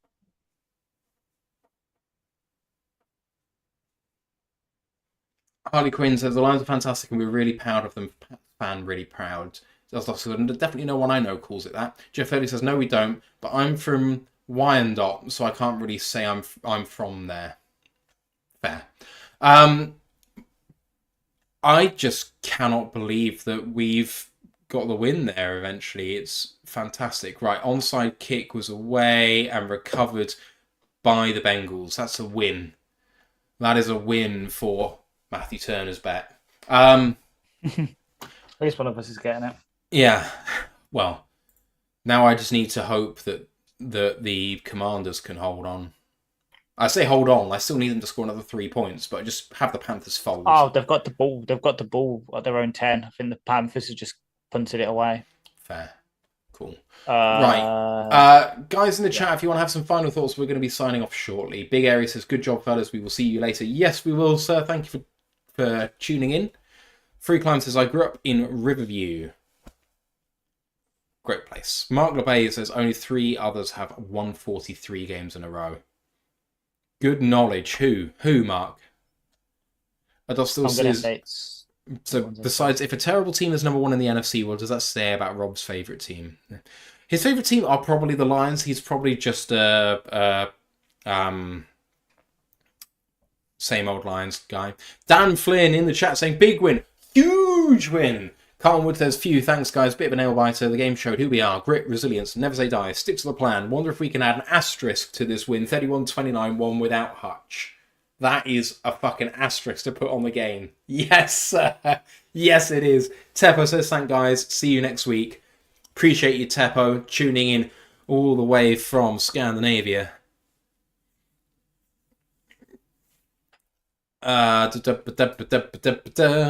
So... Oh.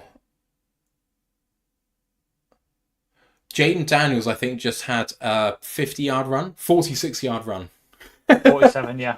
It's just popped up fantasy because I've got him. That's why I was like, come on, beat. Oh, the graphic came up saying 46 on the TV coverage.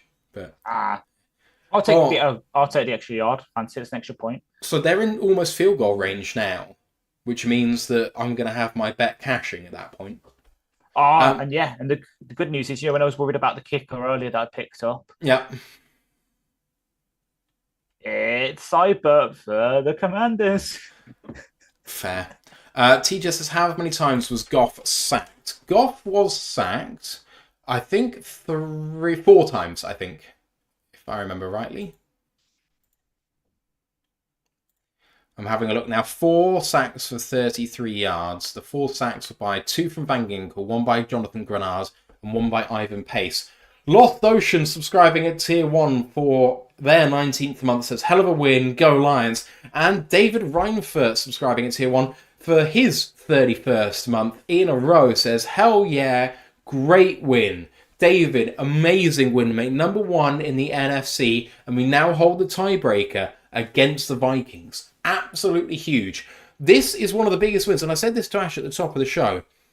The win percentage of an undefeated team coming out of a bye at home is obscene. It's like 95% win with a 15-point average margin of victory. So,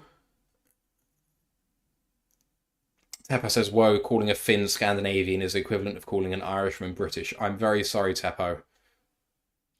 You got told. Northern European? Yes. Nordic, thank you. That was the word I was trying to think of. Yeah, so the Lions have really bucked a massive trend there. Away from home against a team coming off a bye who's undefeated. Huge one. Conversion on 3rd down for the Washington Commanders is absolutely lovely. Tepper says, no worries, honest mistake. I should know because my dad used to be a salesman of the Nordics and Benelux region in his company, and so I do know what it means. It's just me being a fool. Brian says, I had a lot of anxiety, but I am sure glad we won the football game. Go Lions. Fuck yeah, man. First in the NFC, joint with the Vikings, we now hold the tiebreaker. If we can now win against the Vikings in Week 18, that's pretty close to winning the division. It's pretty close. Jorhi84 says, I just don't want Dan to try that again so early. 15 seconds, I guess, is not so bad when they have no timeouts. I mean, the play call that they had, Ash, with Darnold is just terrible, right? Because you hold on to the ball that far out. You'd rather just hoist it, hoping for something deep along the sideline, even in a contested catch situation. Just look for Justin Jefferson and just throw him the ball. Like, I don't understand why they held on there. Yeah, as the Commanders are first and goal for the Panthers 8. Nice. Mark LeBay qualifies then. So Roger Staubach in 71, Kurt Warner in 99, Rogers in 2011. Yeah. Tracks. Wow, so he's the first quarterback in 13 years then with that feat. That's something. Mm-hmm. Okay, let's have a watch very briefly of the Washington Commanders. Can they cash me? Cash me! My bet.